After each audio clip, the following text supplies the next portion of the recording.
The show starts in 10, 9, 8, 7, 6, 5, 4, 3, 2, 1, go.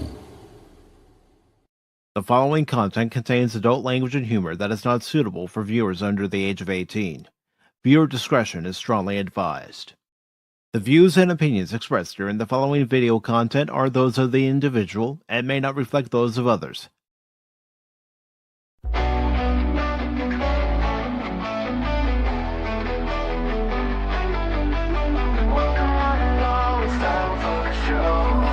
Pacific414 for Pop Talk is here.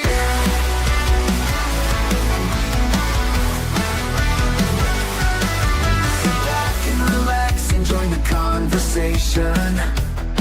We've got Baron, Orman Tagge, Cashmoney007 and even Mike too. Pop culture, entertainment, news and reviews. Discussions are had, opinions made from the panel to the chat. Everyone is welcome here. Reactions, watch parties, and special guests. We like to have a good time.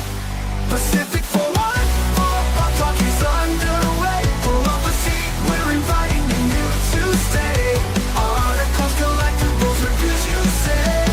Baron, Cash, and Mike bring the fun tonight. Now sit back, relax, enjoy the show. Don't forget to like or comment below. We almost forgot to share out the show. Pacific414 Pop Talk is one of a kind. It's true. One, two, it's true.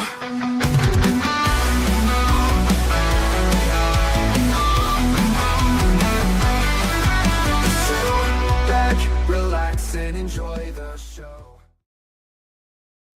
Good morning, good afternoon, good evening, and welcome one and all to the Wednesday edition of Pacific414 Pop Talk. Coming to you live on the Pacific414 Blaze channel, the Rumble channel, and the YouTube channel.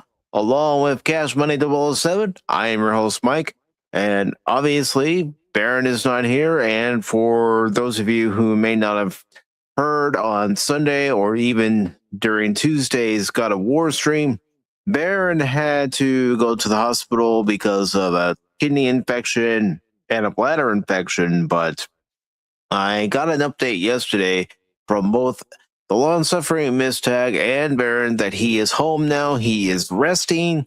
So, Baron, rest up.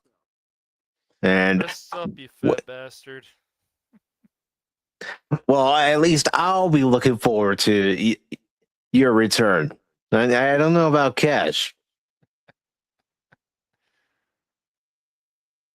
But Baron, we hope you have a speedy recovery. And again, we do look forward to your return to the show. And, you know, who knows? Maybe since you missed a certain watch party, I can arrange something. And yeah.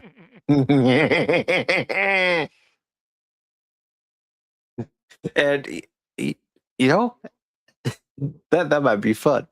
Arrange that special watch party for him, and then hear him moan and groan and going, I just got out of the hospital, man. Why are you doing this to me?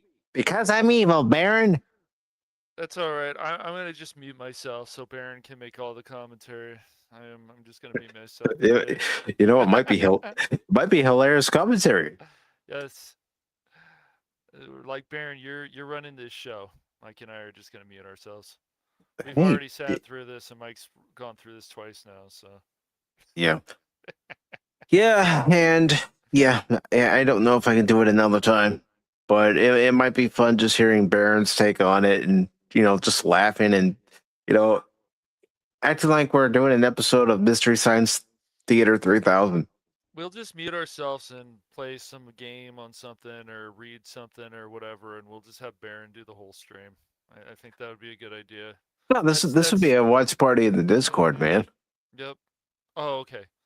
Yeah. We're not streaming them. I thought we going would through just. agony and I thought we would torture. just torture him on live stream, then we'll just mute ourselves and he'll do all the commentary. See how long he lasts until he starts going, "What the fuck?" I can hear him right now. Oh, come on. And then he sees Evil Ed or Tila. Hello. That's right. Yep. But for the rest of the movie, are you kidding me? Mike, Cash, don't leave me here alone. We'll just mute ourselves. I don't know. I think that would be even funnier, but going through it again. I mean, we can just pause the movie and just let Baron do all the commentary. We can torture him with all. Of course, someone might say that's against the Geneva Convention. Well, Masters of the Universe isn't Masters of the Universe. If you know the decades of lore that was established pre-filmation and pre-YouTube video and meme, then you know there's a lot more to it. Especially when you go and do a deep dive into the comics and the 2002 series. And let's not talk about Kevin Smith's debacle. Yeah, I know there's some people we know that liked it, and that's fine. But That's fine, I have my qualms about it. There's certain things I did like the music. I can't look at certain things when I've watched 4 or 5 episodes recently of the 2002 show to prepare myself and being like, no, this 2002 show blows this movie away 1,000 times over. Oh my gosh, does it blow it away? Even the He-Man and She-Ra Secret of the Sword blows that movie away. Well, the Dolph Lundgren movie blows it away. Yeah, I mean, and I know people have their gripes about that one. I don't blame them. Yeah, and Eternia was the best stuff in that movie as well, but there was still more heart, and Adam did not act like that in the old movie. He just didn't. There was no Adam in the Dolph Lundgren movie. Oh, that's right. There wasn't. No. No. That's right. No. Yeah. No. So, no, it was just He-Man. Yeah. but Cash, how are you doing today? I'm doing pretty good. I'm just getting things back in order and sleep. Getting things back in order. You're getting excited. You're gonna go see Zendaya, aren't you? Oh boy, very exciting. Yes, it's very exciting. Yes, you're gonna go see Spider-Man Brand New Day, aren't you? Yeah, with my brother. We'll see how that goes. Well, hey, if you like it, you like it. You don't. I just, after seeing that raw emotion from Tom Holland, I want to see that again in this movie, and I'm worried they're not going to have that, and that's going to bother me. I can see it now, so considering what Toby and Andrew went through when they did it, so yeah. And it's good to see Lord Thought. Hey, how are you doing? Man? Yeah, the thing is, like, go and watch these movies, go see it. But if you're a person that loves to analyze stuff, you can get frustrated. But I just hope things are going to end up good with Brand New Day. I don't know. So this is a screening tonight, but we'll see how it goes. Well, I did see Spider-Man No Way Home when that came out, and I enjoyed it. A lot of it had to do with the fact that you had Tobey Maguire and Andrew Garfield in it as well, and the plot was okay. I'm not going to say it was the best. Yeah. Is my volume low on your end, Mike? Not on my end, but it could also be my headset that's picking it up. I can make an adjustment for you. I can make you a little bit louder. Yeah, it's okay. It's just if I'm a little too low, but I just no. There you go. You're louder now. Okay, I just don't. Last time there was like an echo problem. It's like echo, but yeah, better. All right, cool. Yeah. So.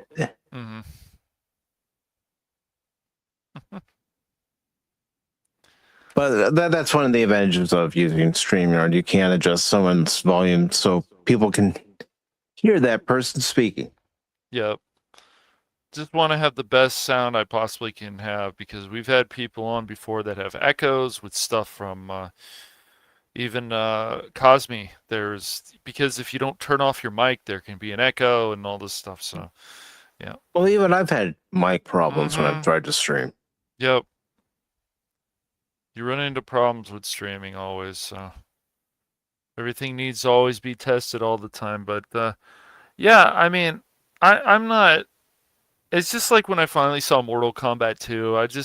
I want to try to have an open mind about this stuff, but man, when you get that greatness and you know it's actually greatness, you just everything else just seems subpar, and you're like, guys, you realize you can do so many amazing things with this, right? Yeah, I mean, the sad thing about this year is that I haven't seen that many movies, because whenever I look at the movie listings for my local theater, there's nothing that's grabbing my attention. Right. Yeah, it's just I don't, I'm giving Spider-Man a chance. I was like, but it's funny, if my brother didn't want to see it, I don't think I would care enough and then just watch it later. I've just gotten to that point. I've analyzed so many things lately, old shows, Disney shows, other stuff. It's like, dude, why can't we get stuff like DuckTales again? And I mean the writing, the characters, the situations, the future and the time travel, all this kind of stuff that you can do. And so there's no excuses for these companies anymore. Or maybe there hasn't been. Dude, even watching like the third Mighty Ducks film, and that's like probably the weakest of the three. There's still heart there. A character dies. It means something to the team. There's still, they have to fight the older people in a battle, but it's still pretty good. And yeah. And Jet Spark says, I'm not too sure about wanting to see it, considering I'm pretty done with the MCU at this point. And yeah, that's fine. He also mentioned, since Spider-Man is one of his favorite heroes, that's right, he has a morbid reason to want to go watch it. It's good to see you, Pop Culture Mechanic. Good to see you, buddy. We'll have to talk more again. But yeah, I mean, Pop and other people that I've seen in the chat, you guys do, I believe, like, from what I've seen, you guys have good taste, and you see things, just like Mike and I, and Baron, that it's just like these things can always be more. And there's so many people now who are just like, I just accept this. I accept this. I accept this. And you're just like, okay, but why? Why do you not want more? Don't you want more? No? Well, we should all want more out of our entertainment. It doesn't matter if it's movies, television shows, a book, a game. We should want more out of it. Not less. And real quick, I do want to say hello to Lester the Skeptic Tank, who has renewed his membership. And Lester, I hope you are feeling well, my friend. It's good to see you tonight. And of course, because you've renewed your membership, I have these to play for you. Let's see, which order should I do it in? I'm going to do it in this order. Wretched slugs. Don't any of you have the guts to play for blood? I'm your huckleberry. That's just my game.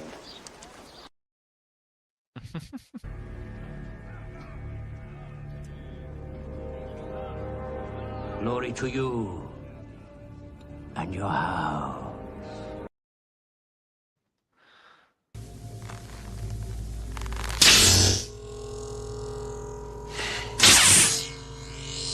You have the ring, and I see your Schwartz is as big as mine.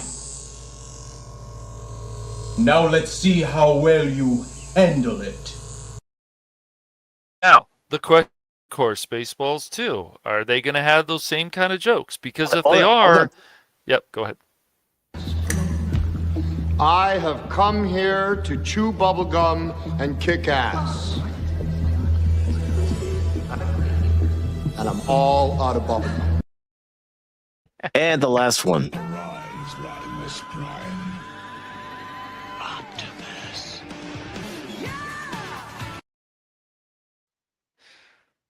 Yeah. Yes. But Lester, I hope you are feeling well, brother, and thank you for renewing your membership. It's always good to see you here, whether you're a member or not, my friend. And of course, the same goes for Pop Culture Mechanic. He says, good to see you guys. I won't waste my money on new movies. There's enough classic ones to watch that were done way better. Hey, if you want to Absolutely, do a man. Mystery Science 3000 watch party of Masters of the Universe, do it. Because that's the only way you can watch it, is by making fun of it. Yeah. Hey, look who it is here, Cash. It's It's that a Spocko guy. It's that Spocko guy, man, that space elf.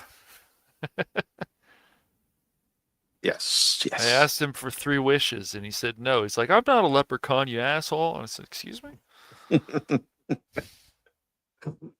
Or Genie. That's right. But for tonight, we're going to be talking about a few things, of course, looking at a couple of articles. But the first one we're actually going to look at for tonight is Tom Cruise and Days of Thunder moving forward. Come on, Mike, speak. You've done that all your life.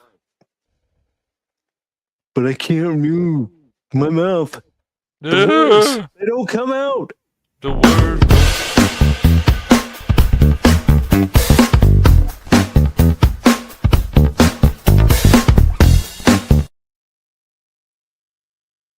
All right, so this comes from Trevor Denning of That Park Place. This is an article that Cash found, and we are going to read it and talk about it. Let me get the link out there to YouTube, Rumble, and Blaze. And again, I hope everyone over on those platforms is doing well on this Wednesday. And I do appreciate everybody who stopped by during last night's God of War stream. God of War 2018, to be exact. And let's see. Lord Thoth says, I'm seeing Spider-Man on Monday in the VIP theater with Lady Thoth, wine, service, and feuds. All in. I love Spidey. Well, I mean, that's the way to do it, too. And let's see, Spocko says, yeah, no new movies coming out. I'm interested in actually watching Mortal Kombat 2. Put a bad taste in my mouth. I mean, the only movie I was really interested in watching, and unfortunately it never came to my area, was Pressure. But it's going to be available on Peacock, and I was thinking maybe in August we would watch it.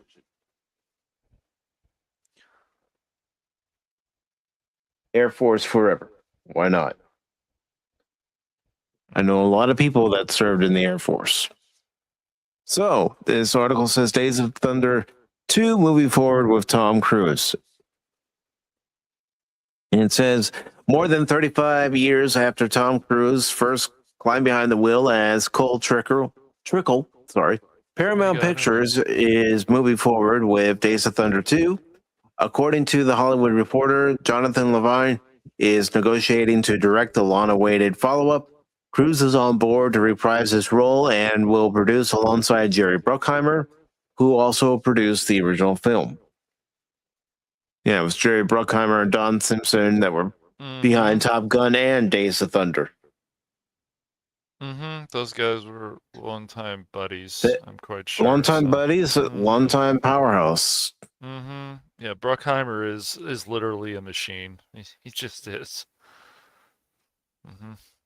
The sequel is reportedly intended to become Cruise's next production, although Top Gun 3 remains in development and a high priority for Paramount. I honestly don't think we need a Top Gun 3, but I also said at the same time, we don't need a Top Gun Maverick. Right. And well, I still ended up enjoying Top Gun Maverick.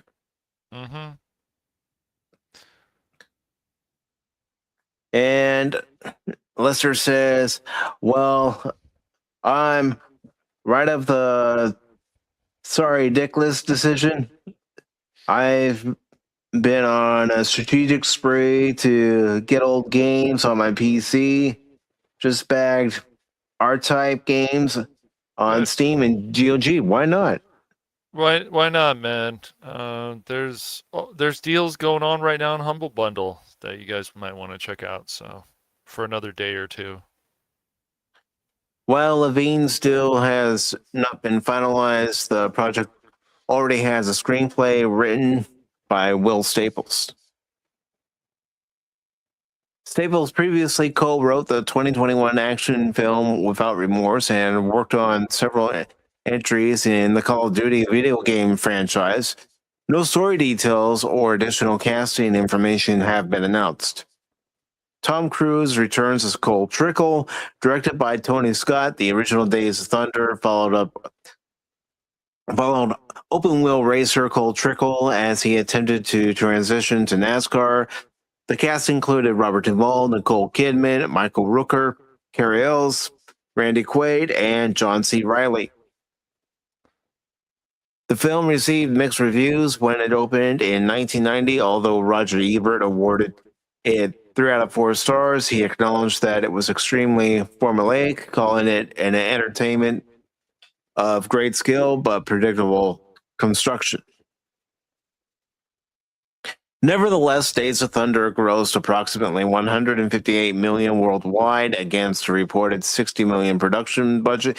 You got to remember, that's 1990s money, not today's money. So completely different for those who might be unaware.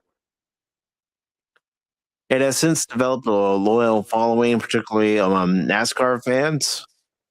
The film currently holds a 78% RAD rating on the user-driven review site Critic Lists. And Never heard of that site. This is the first I've heard of it. Cruise's involvement suggests that Paramount may hope to repeat the success of Top Gun Maverick. The legacy sequel reunited Cruise and Bruckheimer more than 3 decades after the original Top Gun and earned nearly $1.5 billion worldwide. Its success demonstrated that audiences were willing to revisit one of Cruise's older characters when the continuation offered more than nostalgia alone, and it did. Cruise also is a person who understands marketing. You see his face. Thank you, audience, for doing this. You don't see a lot of people doing that, and he really wants to usually put on a good film, and he's definitely had a lot of interesting roles. So I think more people should do that. I think directors and other people should go before the movie and say thank you for watching this, or I hope you enjoy this and whatever. But Cruise really wants to connect more with his audience. And you're not wrong about that, Spock, about Top Gun Maverick being a dark horse, because I don't know if Days of Thunder can get that same lightning in the bottle treatment that Top Gun Maverick did. I think there's more of a following for Top Gun than there is for Days of Thunder, even if it is improving with audiences 35 years later. Before Levine entered negotiations, Top Gun Maverick and F1 director Joseph Kosinski floated a considerably more ambitious idea for the sequel. Kosinski suggested bringing Tom Cruise's Cole Trickle together with Brad Pitt's F1 character, Sonny Hayes. The director mentioned that the two drivers might have competed against each other earlier in their careers. Well, it's like I was saying to you, Cash, I wouldn't mind if they end up doing this, if they put Cole Trickle in the role of Robert Duvall's character. Yeah. Well, my brother also made an interesting point too. Is it because of the success of F1 that this possibly is happening? It could be. It could be. Yeah. So right now, it'd be Cole Trickle, Cruise's Days of Thunder character. Kosinski said, we find out that he and Sonny Hayes, Pitt's character in F1, have a past. They were rivals at some point, maybe crossed paths. Yeah, we don't know what else happened after the first Days of Thunder. So this would be a way of filling in the gaps. That could be interesting. Yeah. Yeah. However, there is currently no indication that Pitt, Kaczynski, or the F1 franchise will be involved in Days of Thunder 2. Fans are ready to drop the hammer again. Online reactions to the news that Days of Thunder 2 is moving forward have been generally positive. Many users remain hopeful that Pitt will at least make a cameo as Sonny Hayes. Others are enthusiastic based on the premise alone. Blaine, the CEO of Criticless, wrote Top Gun, but make it redneck. That's my type of movie right there. Mm-hmm. And there's a comment from the CEO. It says, with Hollywood increasingly turning to nostalgia and Paramount focusing heavily on established franchises, it may not be too late for Cold Trickle to drop the hammer again. In fact, this may be exactly the right moment. Are you excited for Days of Thunder 2? Sound of and let us know. It really depends. At least for me. I mean, I'm fine with just having one Days of Thunder, just like I was fine with having one Top Gun. But if they can pull the same lightning out of the bottle, although the chances, seriously, what are the chances of that happening? Right. It could be a success. I don't know. Yeah. Where are we supposed to let you guys know, man? You guys always sound off and let us know. Where are we supposed to let you know? Do we have to pay that Park Place now? What? You guys used to have comment section. I don't see anything. You could always react to their X. Yeah, I guess so. Account. If you have an X account, I know not everybody has an X account. Some people want to limit their presence on social media, and you can't blame them. It's just funny that they take away these comment sections all the time. What is it, guys? You want us to always pay? Because I saw, and you say there's not but people were using those, so I don't know. Whatever. Maybe they'd rather have X or whatever they want to use. I don't know, Cash. I don't know anymore, man. I know they charge for some articles, and I know some people may feel they're not the only ones, paying. though. No, they're not. Phantom Pulse does it. Other thing, Guardian does it. Obviously, other people do it. It's like, is your article worth paying for? Maybe, maybe not. And Lord Thoth says he's not interested in New Days of Thunder. I understand. I can understand that too. We want something new, something fresh, and Hollywood doesn't seem to want to give us anything new or fresh. We've seen that for the past several years because they're afraid to come up with these new ideas. Right. Yet, you look at Obsession. Okay, maybe we've had movies similar to that in the past, but it was able to make a lot of money. Even The Backrooms was able to make a lot of money.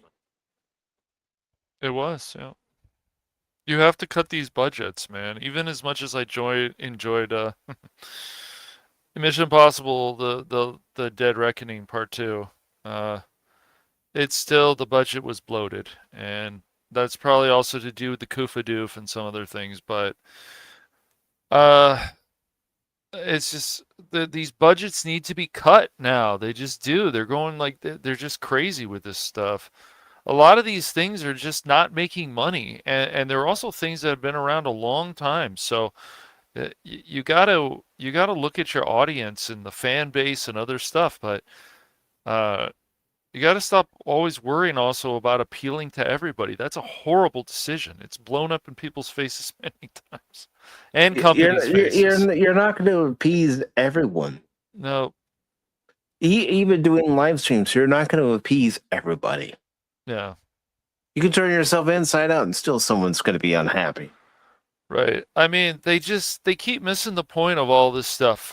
And Spock and I recently talking a lot about Need for Speed. He was playing an older game recently, showing me on Discord, and it was. Those are fun games. They are, but they're missing the point about this. Like, what is exciting about these things? Just like you do a movie, you got to have the hot women. Just like the Fast and the Furious stuff, you've got to have the rivalries. You've got to have betrayal. You can have that too. Backstabbing. You can have all these things going on. And it can always work because it's just the way it's set up. But they keep taking this stuff and cutting it and cutting it and cutting it into pieces, and it's just making it less and less and less. And they're missing the point of making this stuff more and more interesting. I remember when Spock was showing me Initial D, all the stuff that goes on there, and it's like, would they be willing to show that there's actually attractive women in these cars racing against a guy and all this stuff? Would they be willing to do it? And it seems stupid to say this stuff, but we keep seeing these things, and they miss the point. Build on stuff like F1. That's what they need to do. Build on stuff like that. The F1 is a very good film. I probably don't like it as much as Padawannabe, but it's still a very good movie. It's still very enjoyable. Well, yeah, that really is neither here or there. No. You still said it's a good film. Just because you don't like it as much as somebody. No, it's just funny. Padawan, F1. well, he was excited. He was excited. He was. I'm just giving him shit, but yeah, no, it's just because that movie was about, it had heart in it. It had what happens with tragedy. It has all this stuff.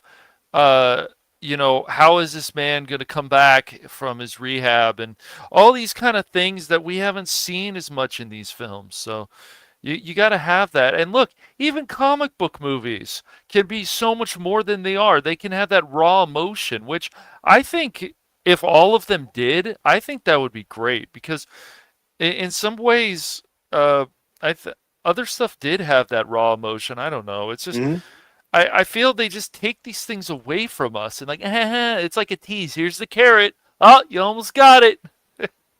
Almost got it. But, yeah. Got you $1. Oh, I always think about that commercial. Yep. Right, exactly. So, I mean, even stuff that, you know, my brother, some other people, like, oh, you got to watch the new Darth Maul animated show. That's great and all that, but once again, I will always point out, is it going to fix the bigger picture? No. Even if there's a show or two, you've got to actually erase things that are canon to actually fix stuff. That's where you have to start. And if you're not willing to do that, you're never going to fix these things. Well, it's like we were talking about last night with the God of War trilogy remake. Are they going to keep the story and tone as it originally was, or are they going to put something in there that was never in any of the games? Yeah, we know that, Spock. But yeah, yeah, I don't. It's just, there can always be stuff. There's still stuff out there that are good. You know, I mean, obviously indie stuff, but it's gonna just take a massive change to actually, I don't know. And it may just be even streaming. It's like Netflix. They can do so much more. Paramount has done some things right, but they can do more. All of these companies can always do more. Disney has done some things right recently, but they can do a lot more.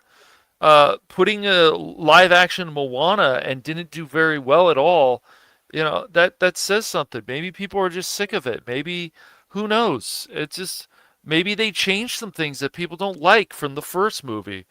I don't know. I think the second movie did make a lot of money, but I don't know. I just, the thing is, it's easy to always be discouraged about this stuff and be negative, but you can still find stuff that's good out there. Sometimes great. It's just rare. And that's why when you see a movie popping in the theater, you got to take a risk on it. It's like I did with Iron Claw, Winning the Ring, Bike Riders. I took a chance on those films. Yeah, right. Bike Riders, I thought was a good movie. Good film. And ladies and gentlemen, please welcome our special guest, our Baron Orman Tagge for the evening. Shane, also known as YourWrong. Hello. It's Shane. Hello, Shane. How you Shane! Doing, hey, Shane, brothers. have you ever seen the Western Shane? I hope you have, but I don't know. Did you ever watch that? The Westerns? What? The Western Shane? Oh, yeah. Yeah. Okay. Awesome. It's just every time it's like shade, but like once again, it makes a good point. It makes a good point. So, Citizen Shane, yes, Citizen Shane. Oh, sorry, I'm a mess today. Oh my gosh. It's all right, brother. How are you doing today, other than being a mess? Oh, pretty good. Thankfully, the central air only cost $300 to fix instead of $1,000. Well, that's very Well, good. It's better. That is a break. Yes. Yeah, I'll take it. Yeah. But no, I've just been hanging out. I missed you guys. How have you been? Been doing good. I know I had Pretty to good, cut bro. it short last night with that thunderstorm coming through and the lightning striking very close to the house. It's like, nah, I'm not risking it.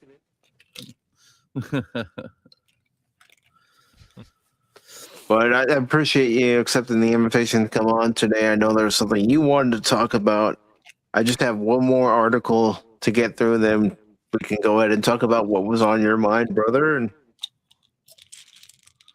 Trying to remember. Sorry. you wanted to talk about Rings of Power. Oh yes. Oh my God. Why? Okay. Well,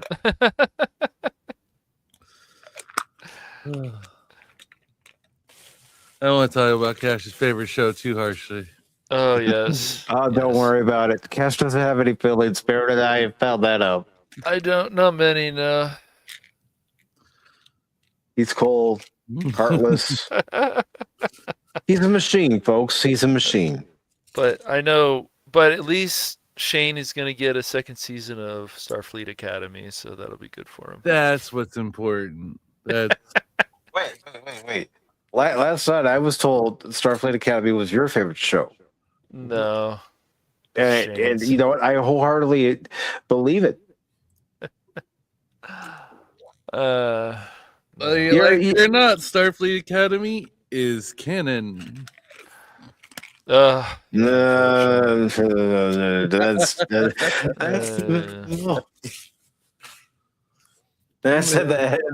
that is debatable. You know what? Every nerd on the internet is sending me hate mail right now. Yeah, you son of a. This is what they're telling you right now, Shade.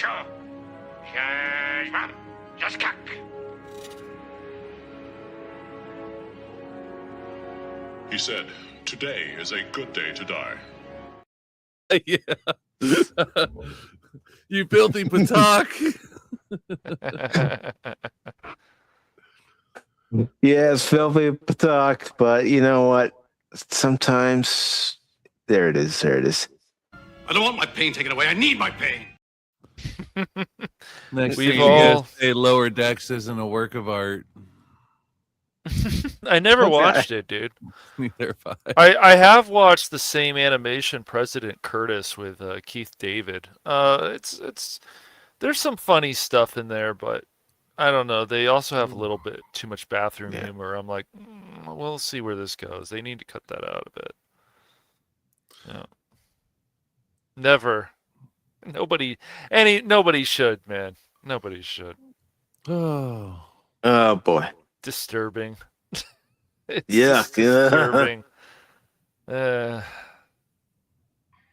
her being a producer on that show too is just like, wow. Well, that's why her character is the way it is. Yeah. Holly, you should know better. But let's go ahead and get into this next article, and then let's hear Shane's thoughts on the Rings of Power.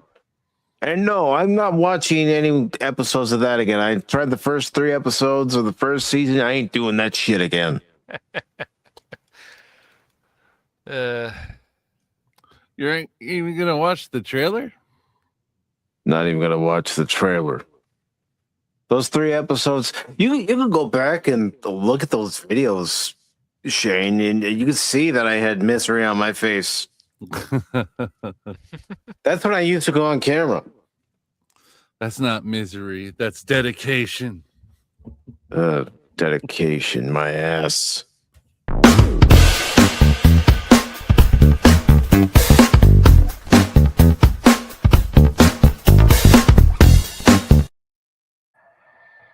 So this article comes from Cosmic Book News. It's by Matt McGloin. It was posted on the 27th, and it says Comic-Con responds to Hall H meltdown with no apology.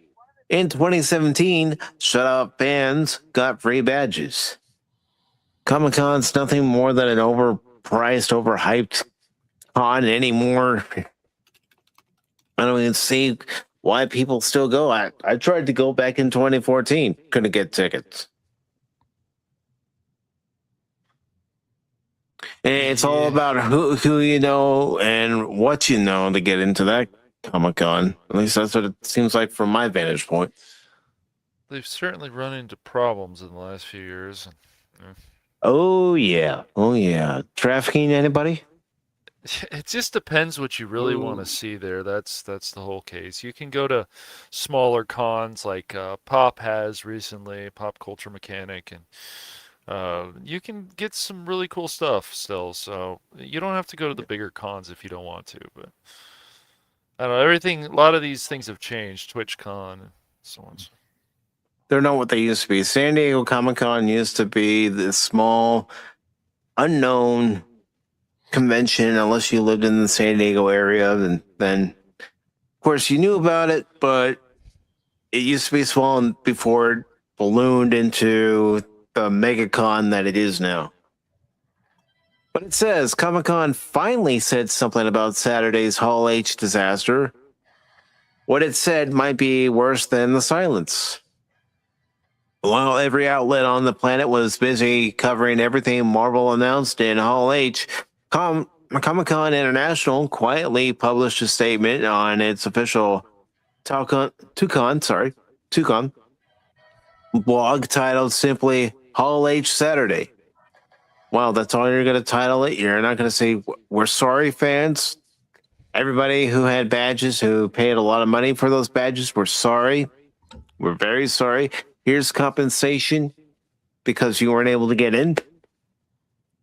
The timestamp tells you everything. Saturday at 7:34 p.m. Pacific time, about an hour after the Marvel panel ended and the news cycle had moved on to Ghost Rider. Once? Go ahead. Oh, nothing. I'm just trying to figure out what's the deal. Like, what are they complaining about? Oh, we'll get into it here in the article. The statement contains no apology. It offers no compensation. It does not acknowledge that everything went wrong at all. Anything went wrong at all? What the Comic-Con statement says, the official position, straight from the statement, wristband holders who were in line by 7:30 a.m. the 7:30 a.m. deadline were admitted. The wristbands are visually checked for authenticity, and there are no reports of counterfeit bands.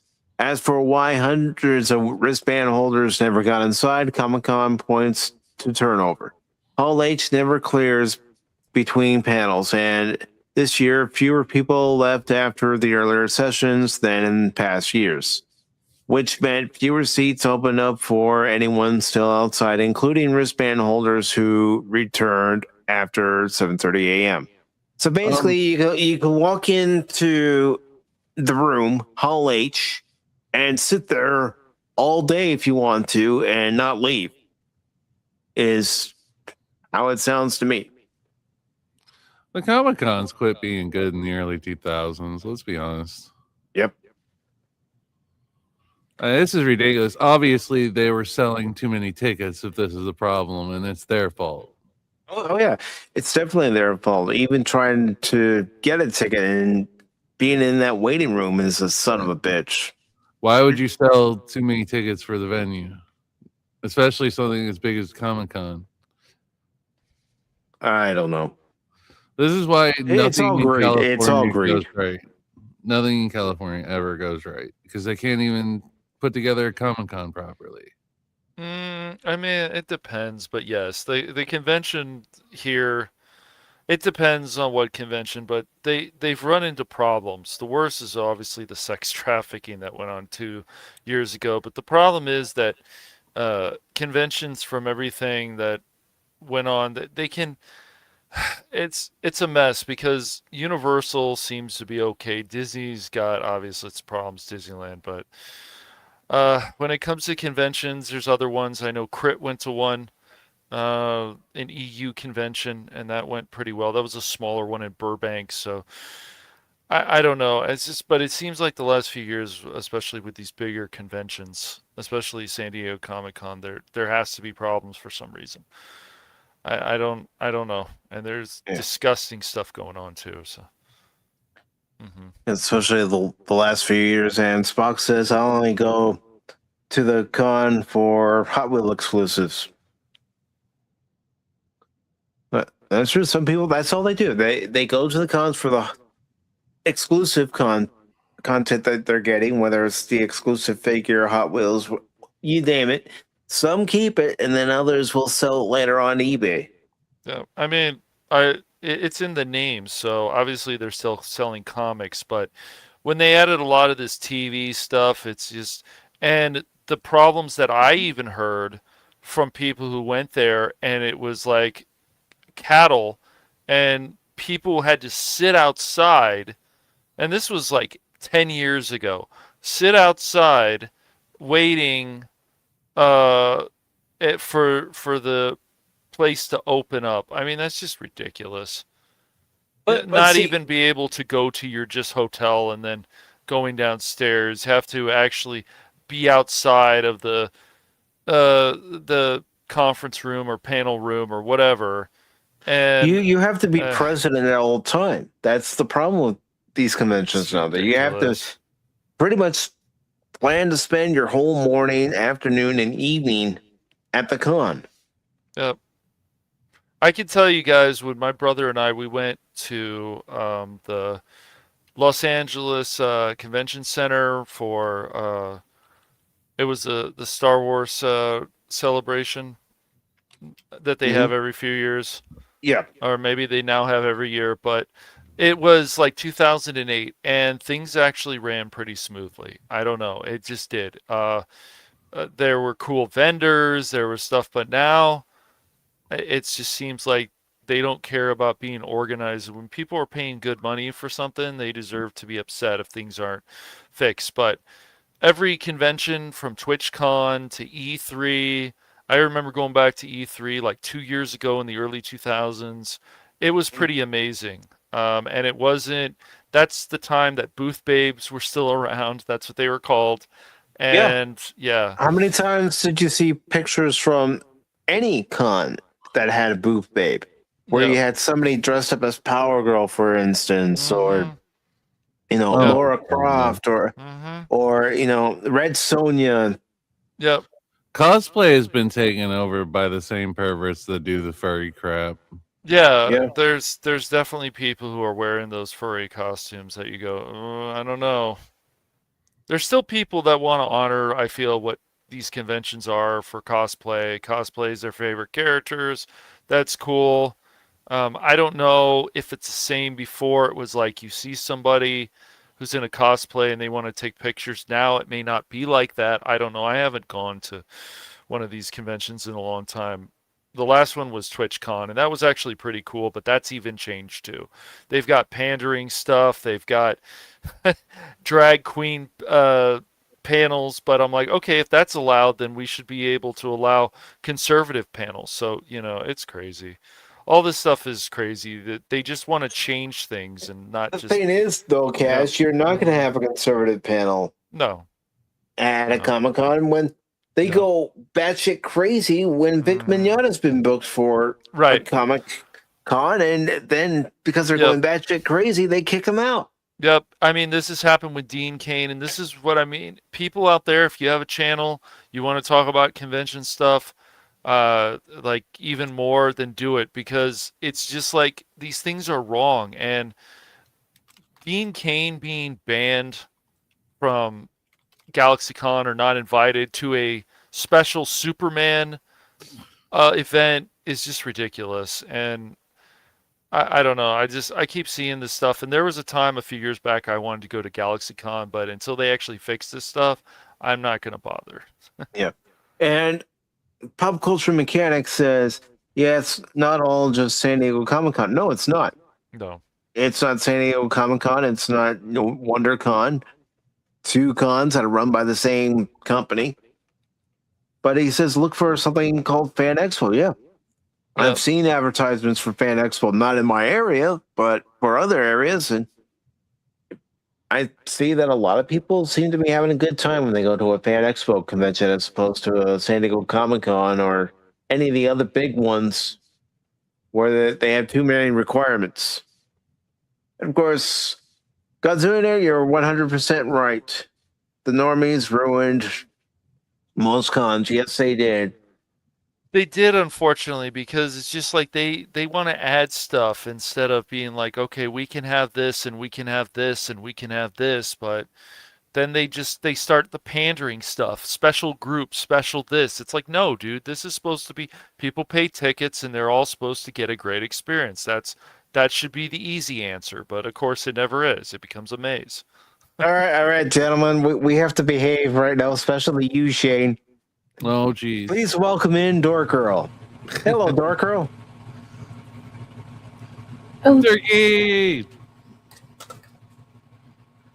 I think I'm on with the wrong headsets. Oh, no. All right, do you want me to put you backstage while you fix it? No, And I then... got it fixed. Okay, I can hear you guys now. okay. I was just going to give you the opportunity to fix it. No, it's just that I was packing a suitcase earlier for when I make my trip to go visit my sister. So I was wearing my Bluetooth ones, and I guess my computer it gets a little schizophrenic when it has to choose between multiple different ones to use. Understandable. I mean, heck, you come into StreamYard every time. Because my headphones have a microphone as well, it always wants to go to that. It's like, no, that's not the microphone we use. Come on. You know this by now. I've even got into my Windows settings and changed it, and it still goes to the headset. Yeah, it was set to default on mine. I'm like, I'll just set it to something else. I don't. Yeah. Default should be fine, but it's like if there's going to be a problem, then just. And Jet Spark says the only cons I've been to, Indiana Comic Con in 2021 and C2E2 in Chicago in 2023. And they were both all right. My dad and I walked the show floor, bought some stuff. Yeah, that's what I used to do when I went to Star Trek convention. I've only ever been to WizardCon in Minneapolis, and God, I think that was either 2014 or 2015. So it's been forever since I've gone. But when I went, I got to meet James Mersters, and I got a hug from him. I was so happy. I can't help it. Spike from Buffy. Oh, definitely the better choice. And it says the statement also concedes that Comic-Con outgrew the San Diego Convention Center. Yeah, they've been saying that for a long while. The Convention Center, and I can say this having lived in the area, growing up in the area, it can no longer hold a megacon like San Diego Comic-Con anymore. It's too small. I'm looking at the itinerary for all 3 days, and it's like every single event here has to come up against a rival event or a Marvel event. Like every single day, every single event has to compete with a major Marvel event. It's like the whole convention center is Marvel rivals, and then everyone else got shoved in the back. Or not rivals, sorry. Just no, yeah. I got rivals on the head. Okay, I'm shocked. I haven't played today.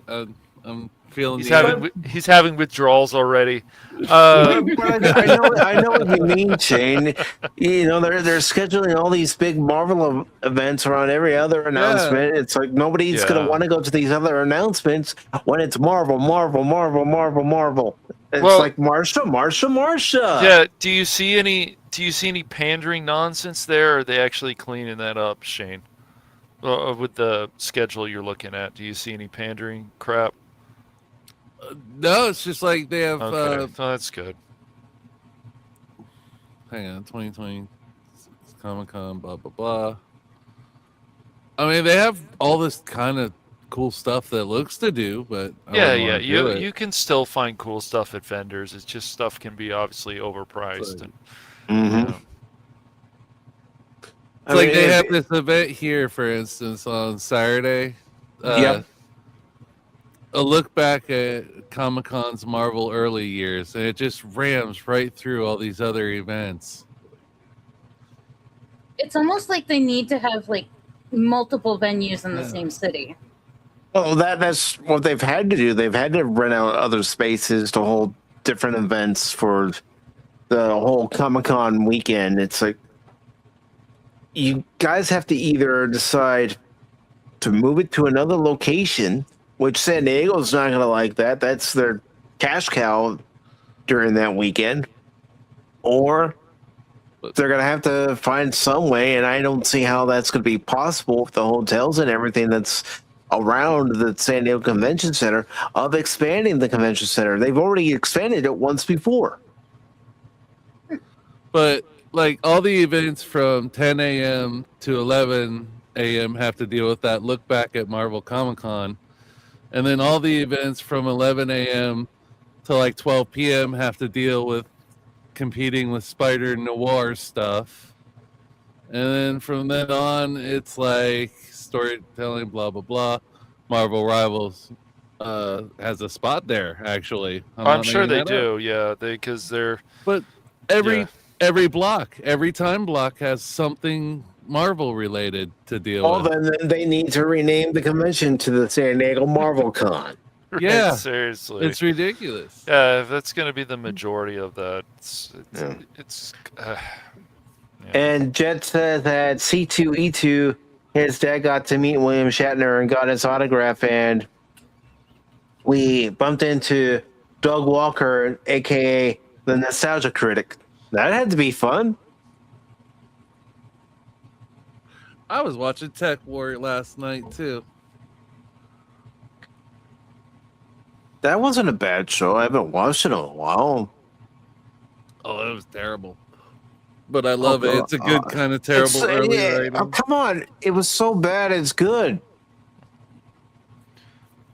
I mean, when you compare today's entertainment, come on. William Shatner has a very blunt way of writing things. Yeah. and real quick, I once again want to acknowledge the Godzillionaire. Good to see you, Godzillionaire. And of course, I can't forget you, DJ. I didn't ignore you. I just haven't highlighted you yet. DJ Rennie G and his turtles. Yeah. DJ Ronnie. Watch your turtles, man. Don't make sure they don't get into trouble. But Turtle power. And I find this hard to believe that they're going to investigate how to manage attendance going forward. If you've known since 2010, for the last 16 years, that the San Diego Convention Center has outgrown San Diego Comic-Con, then you've had plenty of opportunities to fix it. It's a nice place. It's just if there's just too many. California. It is actually. I mean, when I went there in 2016, it's a nice area. It's just I don't know if it's too big. The downtown San Diego area, the Gaslamp District, is a very nice area. It's got plenty of stores, a lot of restaurants, a lot of hotels. Yeah, I mean, you can have a good night there. Yeah, inside, I mean, I'm sure I have a feeling there's even more homeless people sleeping around the area now, but than there was in 2016. But when you actually go into the convention center, it's pretty nice. There's definitely a lot of areas, but if that place is now too small, then they need to go find somewhere else. Maybe the Los Angeles Convention Center is bigger. It probably is. I don't know. The root of the evil here is the fact that they sell so many tickets banking on people leaving or not showing up. They should be held accountable for not selling the maximum amount of the venue, and that's it. Mm-hmm. The venue can only hold so much, whether it's on the upper floors, lower floors. Mm-hmm. This is their greed that caused this. Yep. Because they've become the be-all, end-all. If you don't go to San Diego Comic-Con, you're not a true fan. Well, the fact that I'll never step foot in California ever again, it's not my fault, it's theirs. I have no desire to go back to California, and I still have friends out there. As much Marvel crap is in this thing, it's just a Disney convention. They already have one of those every year. So. Well, maybe this is why Marvel Expo, should just have a separate convention from Comic-Con. To be clear, I was a DC fan anyway, so I had Yeah, I mean, Comic-Con is supposed to cover DC, Marvel, all kinds of stuff. I mean, they, I haven't looked deeper into it, but I'm sure you can find some good deals at the vendors and stuff. But I don't know. I don't know if it's mostly Marvel, but these Comic-Cons are expensive. Yeah, I was going to say, Cash, you've got to realize when you go to these different vendors and what they're do some haggling. Maybe. I doubt it at San Diego Comic-Con because they're going to want the most for their asking price. So. Yeah. But it says here in the article, read between the lines and the message is clear. The system worked. The fans who got shut out simply were not in line on time. Nothing to see here. That's a problem. That's a bullshit reasoning. If those fans were there at the time they were supposed to be there, early in the morning, and then they get shut out from going in because they're not telling people who have been there, go. You've been here long enough. We need to let other people get in. Then that's completely on San Diego Comic-Con. Well, honestly, they shouldn't have a right to push people out either. Those people paid tickets too. It's completely because they got greedy and sold more tickets than the venue can handle. It's completely on them. And Jet says about Doug Walker, I said to him, but conventions are a way to make some extra money.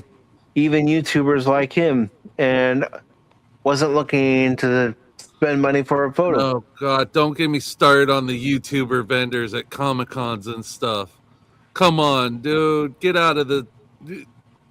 Not every convention in the world needs to turn into this streaming warship. I'm sorry, you're there for comic books. Yeah, not there's streamers. an actual convention for that. So what if there is besides TwitchCon and stuff? I mean, talk about how much space are they taking up? Wait. Are you guys saying you don't want to meet me at a convention?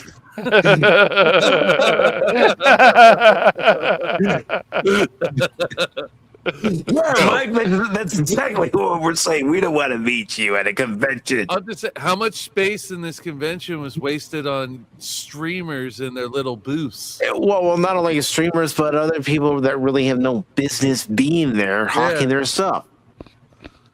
Why is so much of this Comic-Con on movies? I'm sorry. Because Hollywood has taken over. Not only have the normies taken over, but Hollywood took over. I remember in my days, we supported artists and stuff. That was the big thing about comic book cons is you got to get the comic book artist to sign your comic book. Yeah, right. That's how it started. Yeah, pretty much. And now it's all this big production bullshit. It is, unfortunately. And of course, it ends the article by saying fans say that's not what happened. The problem for Comic-Con is that the people who are actually in that line say the central claim is false. A thread on the our Comic-Con subreddit titled Hall H Worst Experience has become a collection point for shutout wristband holders, and the accounts directly contradict Comic-Con's timeline. Well, of course, Comic-Con's going to blame the fans, the very people who support them. Just like the rest of Hollywood. It's going to hurt them because people are going to say, well, screw you. If you don't want us, we're going to stop coming. Right. This is interesting, actually. I was looking up something on AI. So it said, yes, you can sometimes find cheaper prices or negotiate discounts with select vendors at San Diego Comic-Con, primarily by shopping on Sunday, buying multiple items, or paying with cash. Well, who has cash anymore these days? That's the thing. Cash has cash. He's got a freaking money bin full of cash. Yeah, the Beagle Boy. It's not a liquid! It's a great many pieces of solid matter that form a hard floor-like surface! Ah!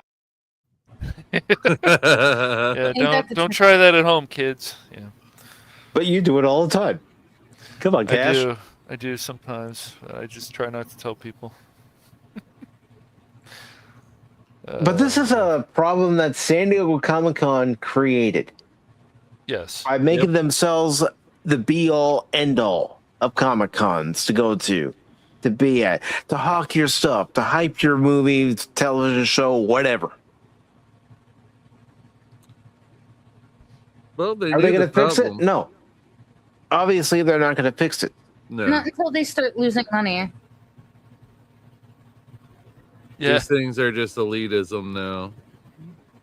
Yeah, that's not. I don't know. It's ridiculous.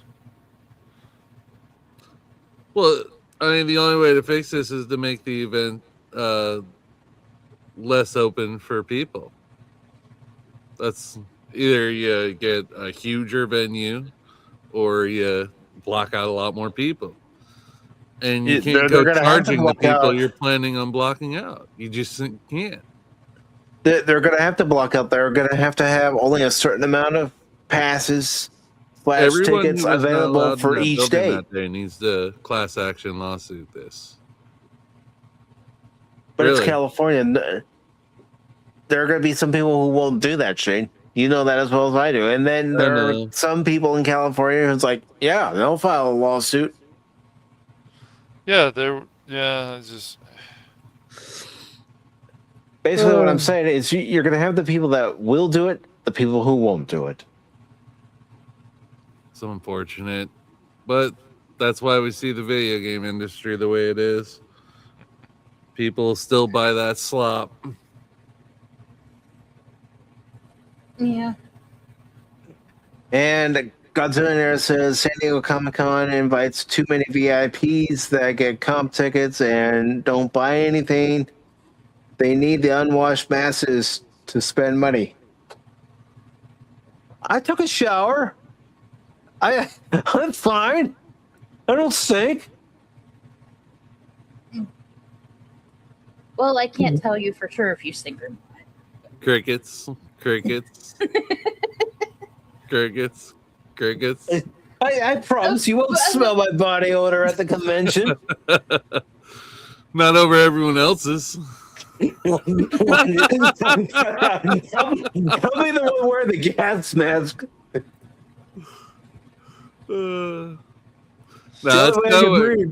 Comic-Cons were nowhere near as bad as like Warhammer conventions. Never went to one of those. Oh. I don't think I will ever go to another convention, considering the last. Before I left Minneapolis, I believe they had a convention that. Oh God, what was his name? Misha Collins or whatever. He played as Castiel on Supernatural. He got jumped in downtown Minneapolis. Yeah, that sounds about right. So it's like, oh, I guess I'm never going ever again. Not in the city, not until they clean up all the trash. Yeah. Unfortunately, it's getting worse in these cities. Well, yeah, especially considering most cities are run by Democrats and they're not going to do anything to clean up their cities. Not when it's their voting not when it's their voting block. That's a good point, unfortunately. I mean, the last Star Trek convention I went to, William Shatner was there, and this is on a Sunday. Incredible. So, William Shatner's up on stage. It's getting close to 10 o'clock. People are looking at their watches going, Bill, we got to go. We got to work in the morning. We got school in the morning. Well, that reminds me of this story. But I have another story to tell you. I was flying here, and I had a layover in Detroit. So I told the driver, I want to get a Subway sandwich. I want to get a veggie Subway sandwich. And I couldn't get a veggie Subway sandwich. Yes, that was his story. Well, it's legendary. William Shatner has caused sets to be late because he's told the director so many stories. He just won't stop talking. Well, when you get to be his age, I mean, you've got lots of stories to tell. Yeah. And of course, this is back in '97. That's how Mike and I feel about Baron usually. It's like, dude, all right. Actually, let him go. that's how Baron and I feel about you. That's how I feel about both of you guys sometimes, but usually Baron. Uh-huh. That's why I gotta mute myself sometimes. I think we're getting into some emotions here. I think we need to discover this. Let's explore this. Well, we all know that Baron will just talk and talk and talk and barely let anybody get a word in edgewise. We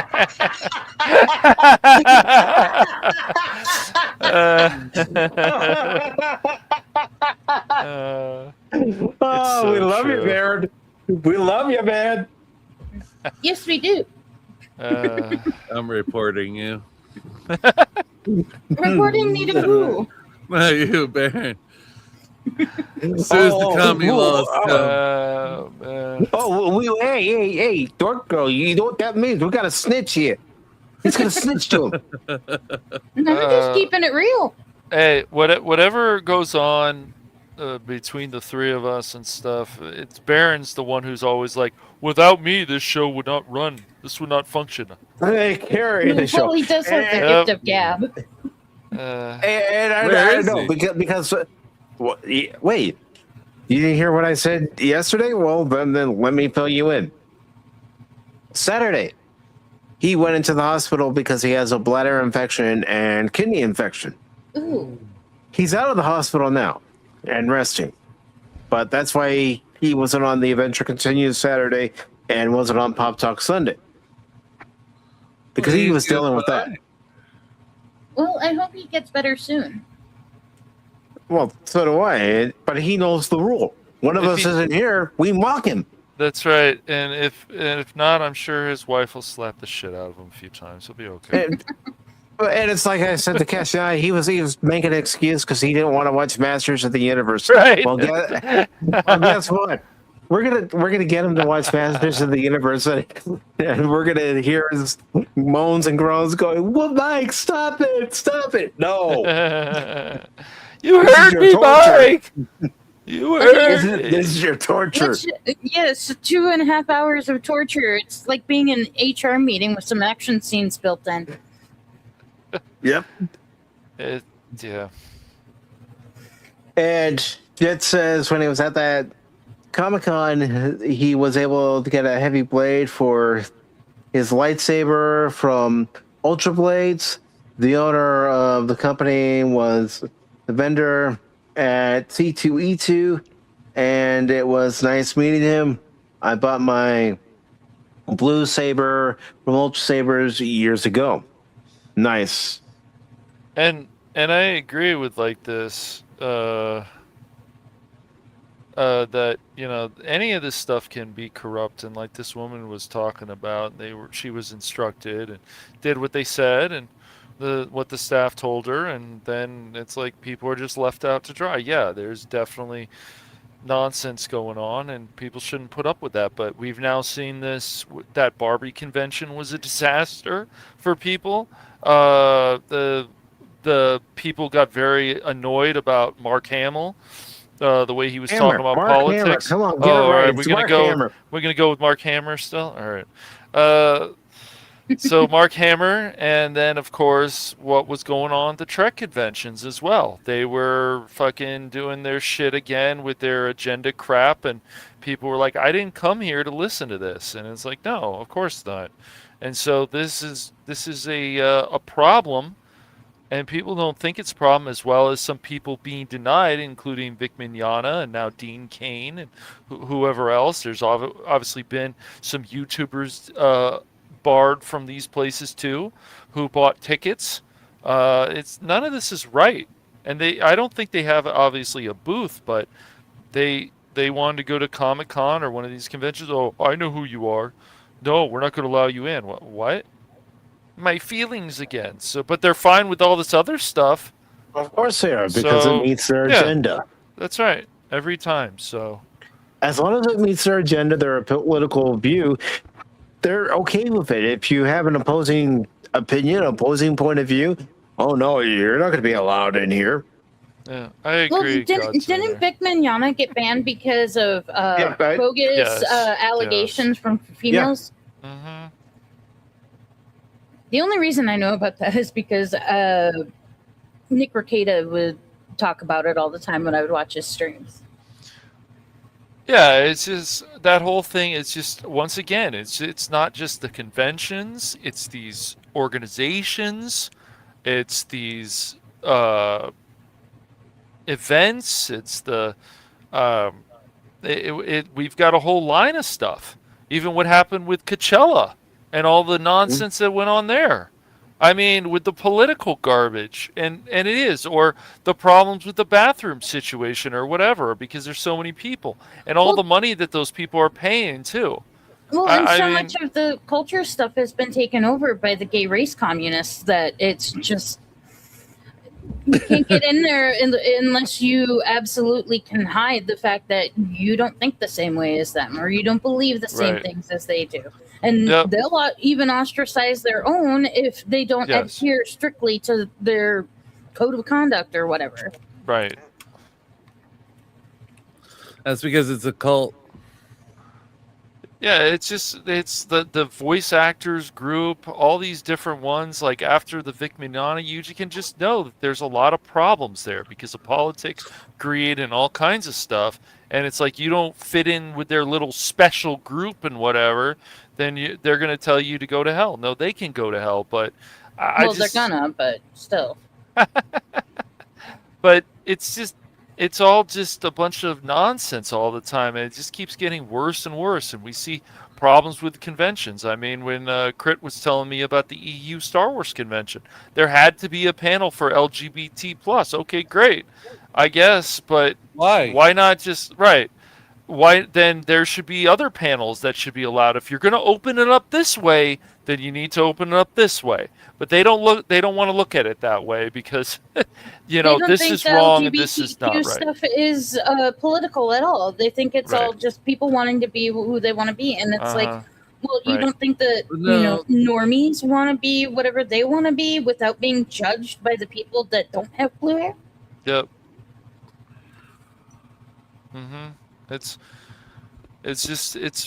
So they just start taking over this stuff, and I get it. Like things like E3 and other things have to end, and other people have their conventions, but it's just, you look at these events now and these showcases and stuff. It's like, do I really want to go to this?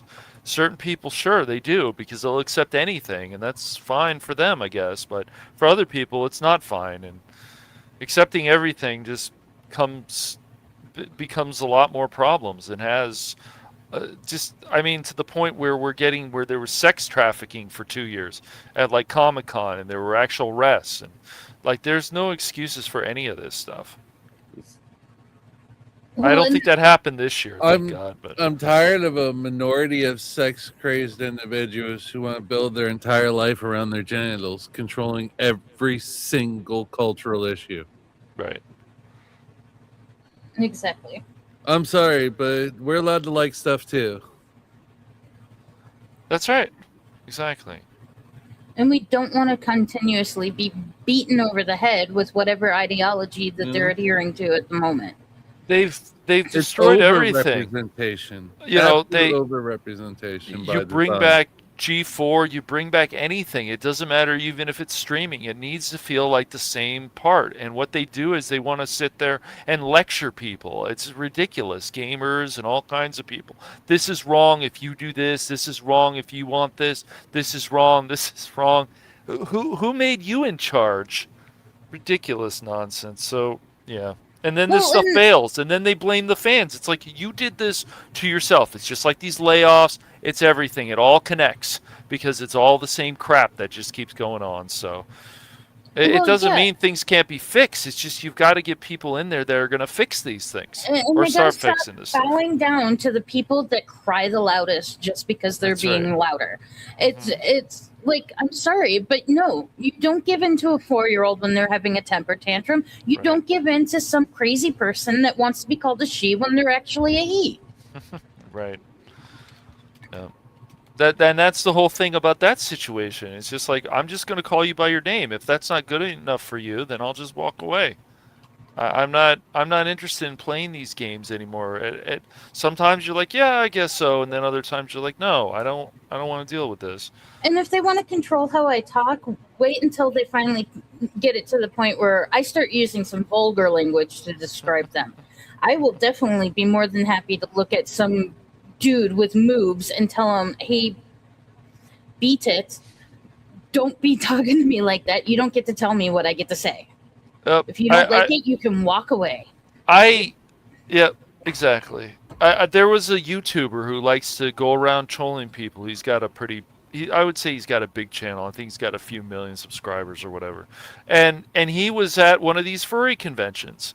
And it was like he was just there, because why not go to one of these conventions and interview people? And I don't think he was doing anything wrong, but it just took a little while for them to be like, sir, we're going to have to ask you to leave. And I'm like, Of course. Once again, it just proves the point that they are not as welcoming as they claim to be, because they can't take certain things. They can't take this. They're not welcoming. They thought that guy was trolling. I mean, he found some people at that furry convention that actually seemed somewhat normal or whatever, but the other people, they started getting mad. What was wrong of him to ask questions? So yeah, I mean, well, he could have easily said, hey, I'm working on a master's or a PhD in psychology, and my whole thing was I just wanted to learn more about different cultures. And I'm sure they would have let him get away with it then. Yeah, probably so. I mean, a lot of these people, all they want is to be heard. Yep. Unfortunately, they're screaming about stuff that makes no coherent sense whatsoever. No. I mean, I don't want to listen, if it's a favorite TV show or whatever, like, I don't want to go and listen to a panel of people who start talking about politics and this and that. I don't want to hear that. I want to hear about their show. I want to go to a convention and I want to hear good stories. Yeah. Talk about the upcoming season and how excited we should all be for that upcoming season. Give us a little hint here and there what to expect, but don't spoil it or anything. Just say, you guys are going to want to watch this season. We got big things planned for this season. Character arcs that are going to begin in the season or continue in the season that you guys are really going to enjoy. Yep. Especially if I'm waiting a number of hours for a panel. I don't want to hear I don't want to hear some of this crap from that. I don't care what side it is. I'm not there for that. I don't want to go to a convention and be lectured. That's already happened to me in 2008. I was called a communist along with 85,000 other people by Zach De La Roche from Rage Against the Machine. So I mean, it's just this stuff. You is mean ridiculous. Rage on behalf of the machine? Yes, Rage on behalf of Machine. Rage not against the machine. Raging for the machine. And the stupidest thing is that they're always wearing Che Guevara shirts, and it's like, if you knew exactly what Che Guevara used to do and everything like that, I don't see how any of you who say you're against, rape culture and everything like that could even possibly be fans of that guy. Just because he promoted communism and was willing to kill people to get it done doesn't mean that, he was a racist. I mean, I don't know how many of the females under his staff that he had, sexually assaulted and stuff like that. And it's just, I mean, the dude had a hole put in his wall so he can enjoy the firing squads doing their job. Yeah. It's just, people are just dumb. Honestly, at this point, I'm half tempted to say, bring back the 1920s again when we were sterilizing people who had an IQ under 90. Although now they're just sterilizing themselves. So. they're just brainwashed and whatever. But it's just like when you're paying good money for something, you should get a good experience. It just makes sense. Mhm. But they want to go through this maze and stuff. I mean, I thought it was crazy, that whole Barbie thing too, that I saw that video on. That was nuts. Those people were treated like cattle and stuff. It's not cool. It's like people have that's it in because airplanes. these big conventions only look at us as cattle. We Yep. pay the money to get into the convention, to eat at the convention, to stay at a hotel as close to the convention as possible, and then they just herd us all in. Yep. And then they poke us with their electric sticks and all that other bullshit. Yep. Well, let's be honest. The people that are doing all this aren't the intelligent class. They're in the indoctrinated class. Well, and they want people to do the thinking for them so that they don't have to actually use their brains. Either the same people here on the news that the world is ending and the government is all Nazi, and they go out and actually believe it. Right, exactly. They drive their cars into agents, you know? Mm-hmm. Yeah. I know. Well, and that's why. Oh, I forget which stream I was watching earlier today, but they were showing a Babylon Bee post. I think that was done on X or something like that, where it's like some chick goes back in time to kill Hitler, and they find out that they all believe the same things. Yeah, I saw that the other day. And it's Yeah, like Hitler was you're a very vegetarian? Me too. exactly. Hitler was all the things that they appreciated, yet they have to sit there and use it as a cudgel to try and beat over people that don't want to believe the same things that they believe. You have people like Hassan Piker who sit there and swears that America is everything that China is, but then they go to bat for Mao. Dude, that guy has to have. Yeah, he will. Are making a good living here in He does. And he's a an anchor capitalist baby. country. Yeah. Mm-hmm. He is, yeah. But he'll sit there and chill for Mao and communism, but then complain that America is communist, and it's I know. No, It's it's ridiculous. not. It's not. We're a constitutional republic, and he needs to deal with the fact that if he doesn't like it, he can go move to his precious China. We will be happy to see him go, and I will be glad to send his bags with him. However you feel keeping about the like dog, this country and stuff, you had people even come back. I mean, I think it's funny about the whole thing of Rosie O'Donnell and Ellen. I think it's hilarious that they we can make it somewhere else. We don't need this country more. Then they come back. Exactly, because America is number one. It always will be, as long as we keep these people from trying to sell out our country to China and everything like that. But right now, as it sits, I mean, people seem to misunderstand the fact that, like,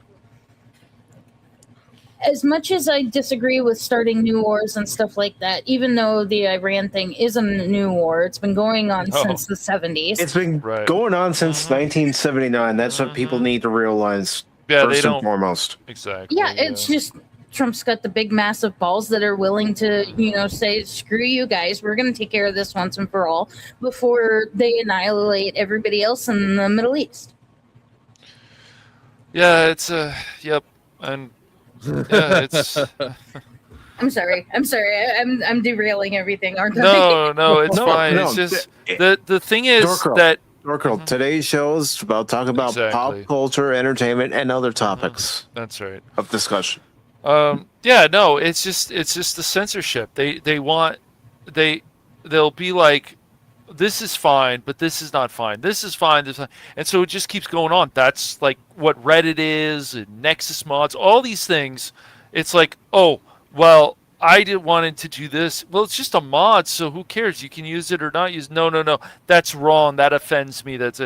Okay, but this, you do it this way. This is fine. And then other times they're like, no, we'll allow this. It's just all this stuff is crazy. They're trying to force an ideology over ours. They're trying to push out the Christian American tradition. Yep. Exactly. This is why I think all the people that are pushing all of this stuff, I think they are either willfully ignorant or they are just plain evil. They're either willing to let the demons talk to them and tell them what they need to do, and it's all in promoting the destruction of Christian and American ideals. Right. McCarthy was right. And Hell, McCarthy George warned that Orwell most was of right. the fascism. McCarthy warned that most of the fascism in America was in the education system and in the entertainment business, and that's why he couldn't really touch it. And Spock says, but seriously, was there a secret conclave where gay Jesus laid hands on the chosen and anointed them stewards of Western culture? Because somebody sure as hell did. It was the Democrat Party. Otherwise, how did they end up running the taste police for everything from art, sports to children's stories? Well, and the art is Programming. their idea of art is absolutely freaking atrocious. It's an eyesore. I mean, when I was in high school, I had to go to the Minneapolis Art Museum, and after me and my brother took care of our class assignment that we were supposed to do, we actually snuck away from the group to go look at, some of the fantastic paintings from the Renaissance era and stuff like that. It's once you get into like the modernist art, it just looks like somebody just decided to have a It looks like somebody threw up something. Or they had a seizure with a paintbrush and decided to vomit all over the canvas. That's not art. Or they actually paint with poo. Or period blood. Thanks, Shane. They do? They do. I know, but man, come on. It's in the National Historical Museum in Washington, D.C. right now. Yeah, I know. I mean, anybody that thinks that they could just take a turd onto a canvas and call it art, it's like they have never had a creative bone in their body.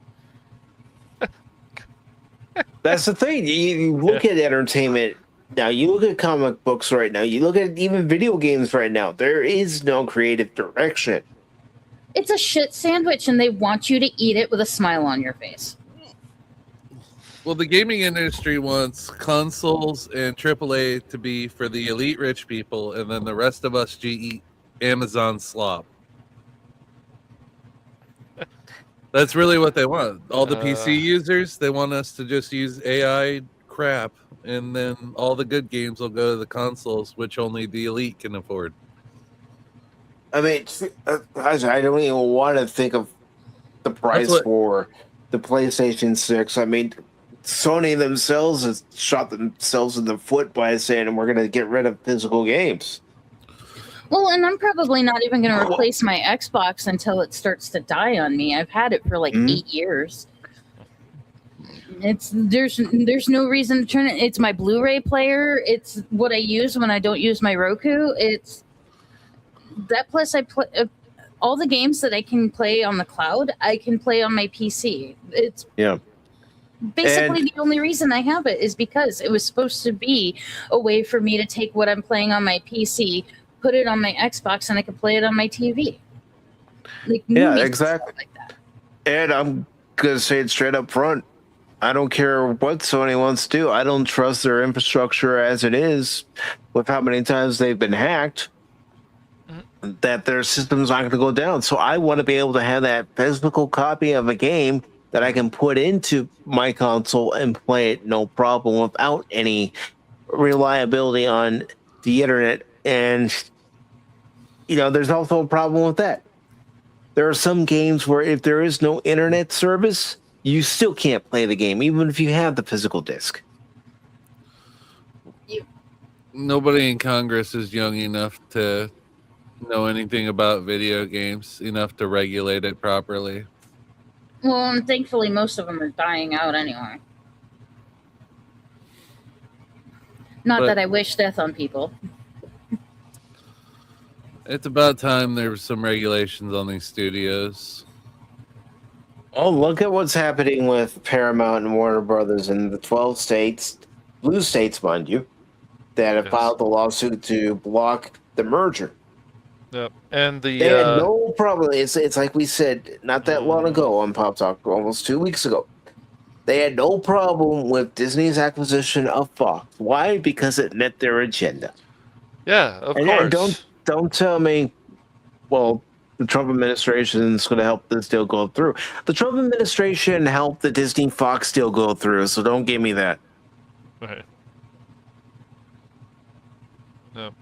So yeah, it's ridiculous, and I just find this stuff funny. It's like, no, we have to stop this, and so it's been delayed, and then they find out that it's a Biden appointed judge, and you go, well, that's seems very fishy. But none of these companies need to break up. So I don't know what it's going to take for them to just say, can we just break up these monopolies? I don't know.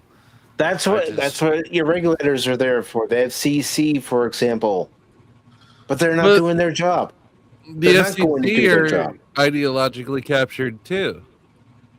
Mm-hmm.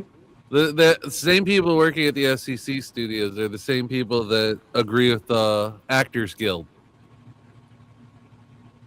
Yeah, and speaking of the Actors Guild, you know that they agreed to a new deal 3 years ago. Mm-hmm. The Writers Guild, the same. What's going to happen when they those back that? By the way, mm-hmm. What's going to happen when those deals expire?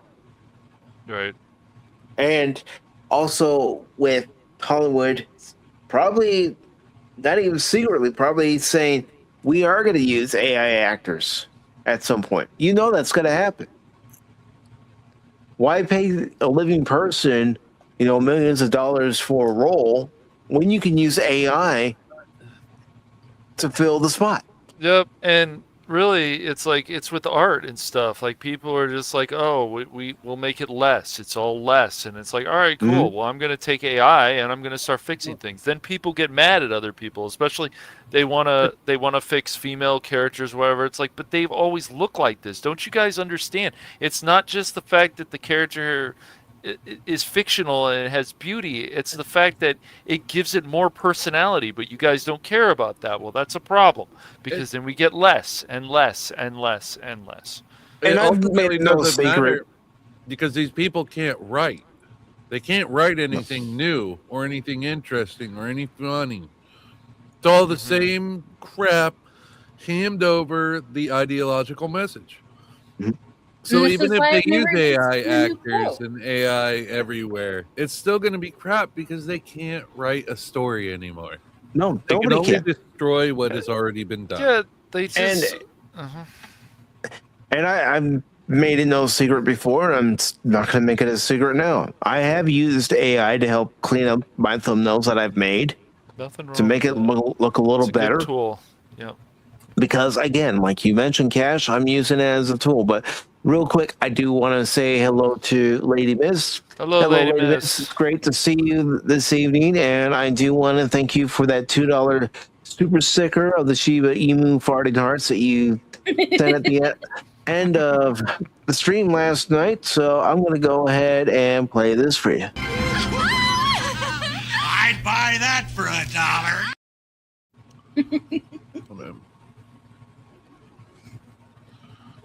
And as far as monopolies are dark side of capitalism. When you have these regulators who are just saying, yeah, this can go through, no problem. I don't see any issue with this. You got a problem. Yeah, it's just it's. We already saw it with the 20th Century Fox. I mean, these things are a problem. Back in the day, they made it clear, the FCC, many years ago, that they have said monopolies are a problem, and they've been proven to be a problem. So they've said it, but they still allow them to go through. Exactly. Yeah. And there's nobody at the FCC saying, no, we shouldn't let this deal go through. They're all happily letting these deals go through. And you can probably guarantee that the main reason why is because of money. Yep. Right. Yeah. It's on the table. I agree. And I think even sitting down with somebody like Trump or other people in the government or something and talking to them about this, it's like, you know, what do we need to do about this? You know, it's been proven that these monopolies are a problem. So what are we gonna do here? But I'm not gonna. I just find the whole thing ridiculous. It's like, yes, now it's delayed. It's like, we're gonna stop this merger. What? So then Netflix finally gets Warner. It's all ridiculous nonsense. It's all ridiculous nonsense. No, and what's being reported as far as Warner Brothers is concerned, if this Paramount deal doesn't go through, then you could pretty much say goodbye to Warner Brothers completely, because parts of it are going to be sold off to different companies, and we could have Disney Looney Tunes. Who wants that? Right. Nah. And Spock says 90% of everything is crap. Difference now is they're demanding you treat the 90% like sacred art. Gaming's version is especially blatant. Oh yeah, and I'm just glad that most of the people that play games and whatnot aren't into all of the gay race communism that they throw into them. With these writer rooms being so ideologically captured, they're too afraid to risk anything. Look at the 80s and 90s. All of our great films, they were risks. They were one shot. To stop hiring women. There. Problem solved. Because most of these people that are making these games are women that want to turn everything into them, a story about them. It's like, if you really want to do that, go write you a fiction novel and see if anybody cares to frickin' read it. There's a problem when you can go through your entire movie collection and every movie go, yeah, they wouldn't make that today. Yeah, I know. We've said it during our watch parties too, Shane. They wouldn't make this today. They would never go for that line today. Well, it's that's a boiling point of what is wrong with Hollywood. And people, just like these gaming companies, is like, wow, is this really like just all women? Like, where is the balance? And other people said, oh, there does need to be. Yes, there does need to be a balance, so we can get even more ideas from both men and women. You need to have good creative people working for you that have an imagination, that can think outside of the box. We don't have that anymore. You need it's always that are a remake. That's right, exactly. You go back to the writing rooms of the 80s and they were throwing shit at each other.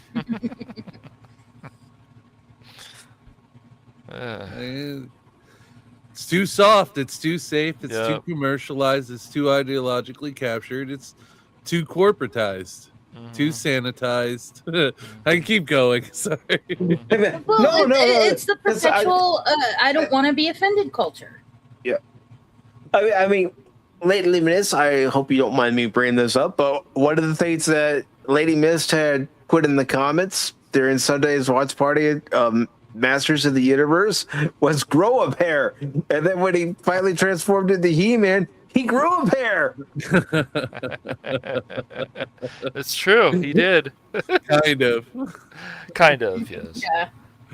He grew a pair in the moment, and then they shrink back down.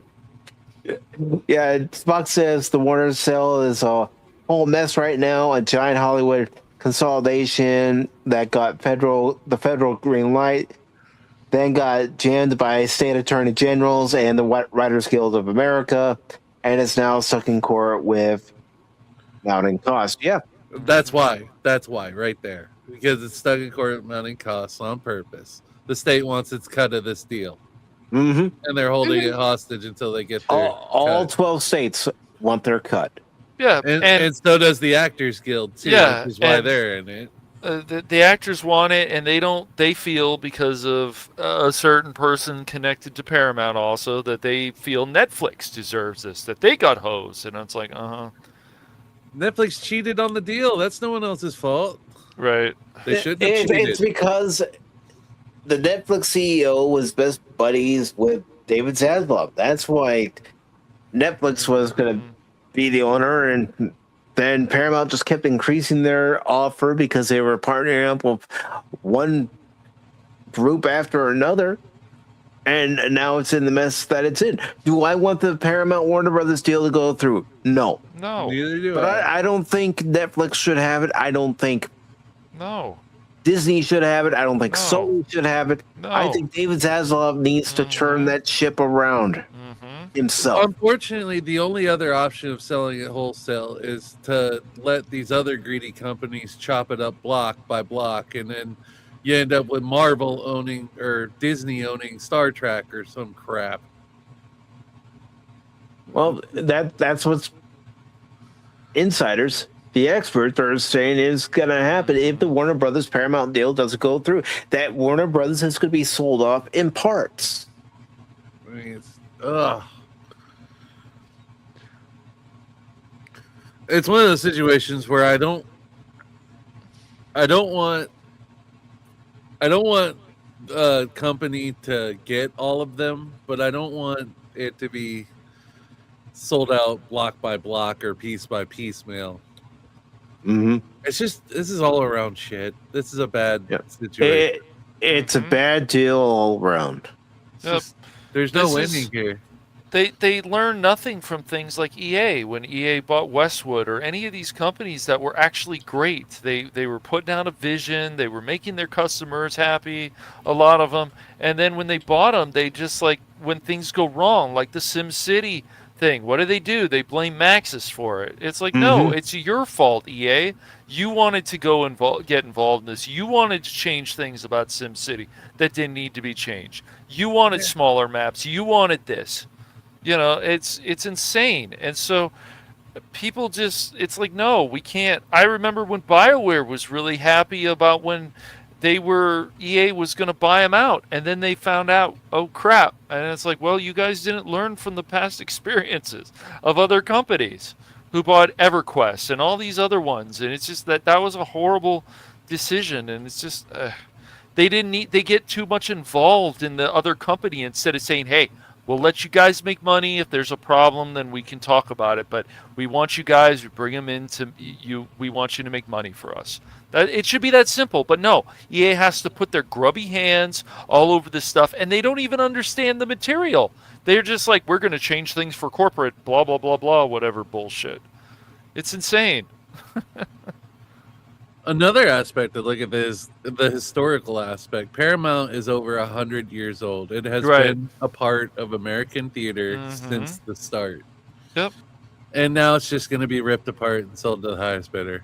Right. No, Warner Brothers could be ripped apart. Or Warner Brothers. You mean Warner? You mean Warner, not Paramount? Yeah, Warner Brothers. Sorry. Yeah, Paramount still. In animation alone, Warner Brothers has been a part of history for this nation. Yes. I mean, before you couldn't find a copy, I do have a copy of Gone with Wind on Blu-ray. Yeah, Gone with the Wind. See, now that movie, the reason it ended up as long as it was is because they tried to put in as much detail from the books from the book as possible. They didn't want to leave anything out, even down to like the costume design. And it was a wonderful movie. And that movie was the first time that they had ever had a curse word uttered in a movie theater. Quite frankly, in my day, I just don't give a damn. People fainted. Well, I mean, think about the times, too. You didn't hear that type of language in your movies back then. There was no television when that movie came out. Oh God, what would our ancestors think of Twitch? Oh God, what would our parents, grandparents, great grandparents think about entertainment nowadays? They probably look at us and say, "You watch the slop?" No, I we try live not to. this slop. It's everywhere. It's in all of our pockets at all times. Yep, I agree, Spock. I agree, buddy. It's always these traps, and they think it's always greener on the other side, and it's not. And the whole point is it's with everything, and that's why people are so mixed, dividing fan bases, all this. And what do these people do, especially using social media, attacking the fans all the time? Okay, if there's a good reason to attack the fans, fine, but usually there's never a good reason. Well, that they attack the fans. Attacking the fans who are big fans of the Lord of the Rings that don't like Rings of Power. Yeah, we got attacked. Oh yeah. I'm still getting attacked. I cannot believe that third season. I haven't watched any of it, and I'm kind of glad that I haven't. Yeah, I don't want to deal with the whole fact that they took something that was exquisite and turned it into trash. Yep. I mean, I It's watched cheap 3 fan episodes. fiction. Like I said earlier, it's when I used to be on camera. And I still remember one of the people in my chat saying to me, Mike, you look miserable. I said, I am miserable watching this. it's just, So you know. season 3 watch party tomorrow? Wow. I'm going to be on the road. Yeah. So you're taking the place of Barrett here. That's right. Thank you. I was about to do it. Baron treating you right there, son. Oh, no. Yep. I know she can't do it, but this is what Baron would be playing. And if Baron's watching, well, Get hey, better, buddy. Baron. We're praying. Help! I'm being repressed!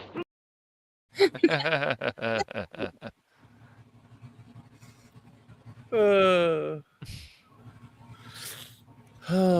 jeez. We're gonna fill in his shoes while he's not here. That's right. But I mean, Rings of Power. Yeah, this is based off the Lord of the Rings. No, it's not. No. Well, this is why I'm like, there's one of the streamers that I watch got me into listening to this audiobook series, and I cannot stop. It's just too funny, too entertaining, and I'm really hoping that when they turn it into a TV series, that Seth MacFarlane doesn't mess it up. Oh God. It's Dungeon Crawler Carl. There's like 8 books in the series. I'm on book 4 right now. And it's a literary RPG. Okay. It's a lit RPG. Yeah, a lit RPG.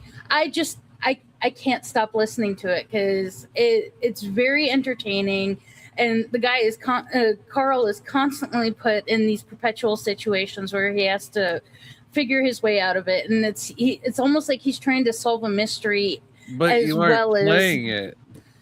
I know, but I really wish that they would turn it into a video game because I think it would be so much fun.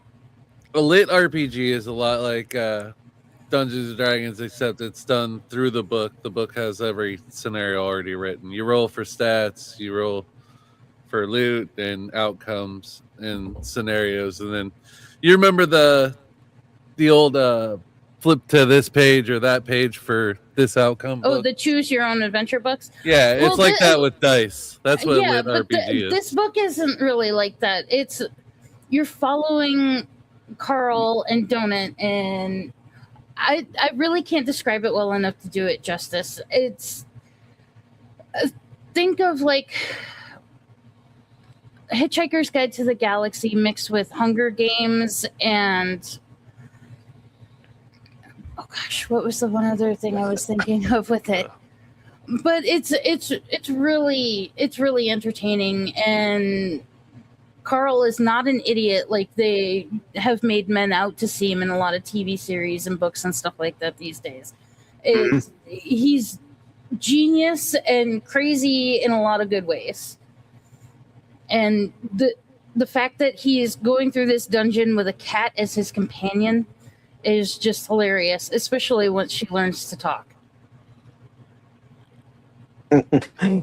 Great, that's all any of us need, a talking cat. Feed me now, clean my litter box. Well, if you were to listen to the audiobook or even read the actual book, it is so fun. And like I said, I can't stop listening to it. I'm already on book 4, and I think I've been listening to the books for like 2 weeks now. Okay.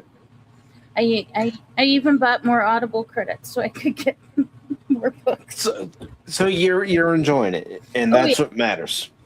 Oh yeah, and it does make a few cultural references, but the voice actor that's reading the book and everything like that, he's so much fun to listen to because he does all the different voices.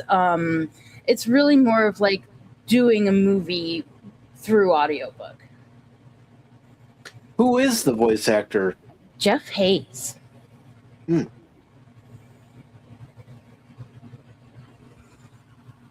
I believe he's a straight white male. He might be Asian, but he's really good at it.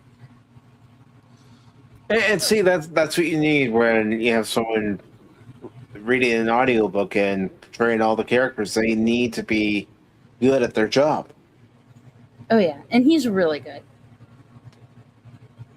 It's not an audiobook. It's a game you're supposed to play with dice and paper. You're doing it wrong. You need to go to your library and check out the first book, and then once you can't stop putting it down, then you'll understand what I mean. Basically, Jeff Hayes says that he's a one-man wrecking crew when it comes to all the voices and what he does. So yeah, that's what it says on his actual website.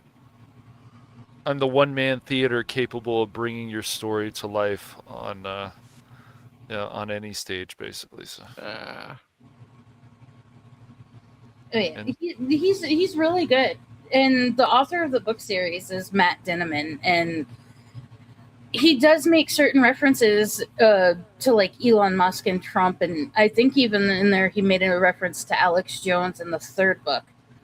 But it's just a very interesting take, and I really like it, and it doesn't seem like Dungeon Crawler Carl is an actual like. How do I put it? He's not so much a communist in there. He's really more of like an anarchist. He wants to retain the person he is while also trying to make it through this maze and get as far as he can. Because there's like so many levels he's got to get through. And right now, the book that I'm listening to is in the third or the fifth level of the dungeon. Okay. That's pretty interesting. Yeah, he's mixed Asian, so that's what his heritage is. Okay. But Shay, what is it about Reigns of Power that really annoys you? It's not Tolkien. It's trash fantasy literature. It's fan fiction. It's bad fan fiction. Oh, like The Acolyte. Okay. Or like her in Star Trek. Yeah. It's a bastardization of the Silmarillion. Thank you, because I can never say that right. Yeah. I'm not even sure if I said it right. You said it better than me.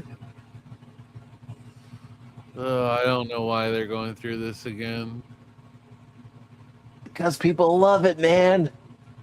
Nobody loves this. It's losing money. They find a way to support these things and give these more. No, here's what it is. Than they need. Here's what it is, Cash. Yeah. Just like with Masters of the Universe, it has Amazon money, so Amazon's going to FU money. Keep pushing it, and whether we want it or not, we're supposed to accept it.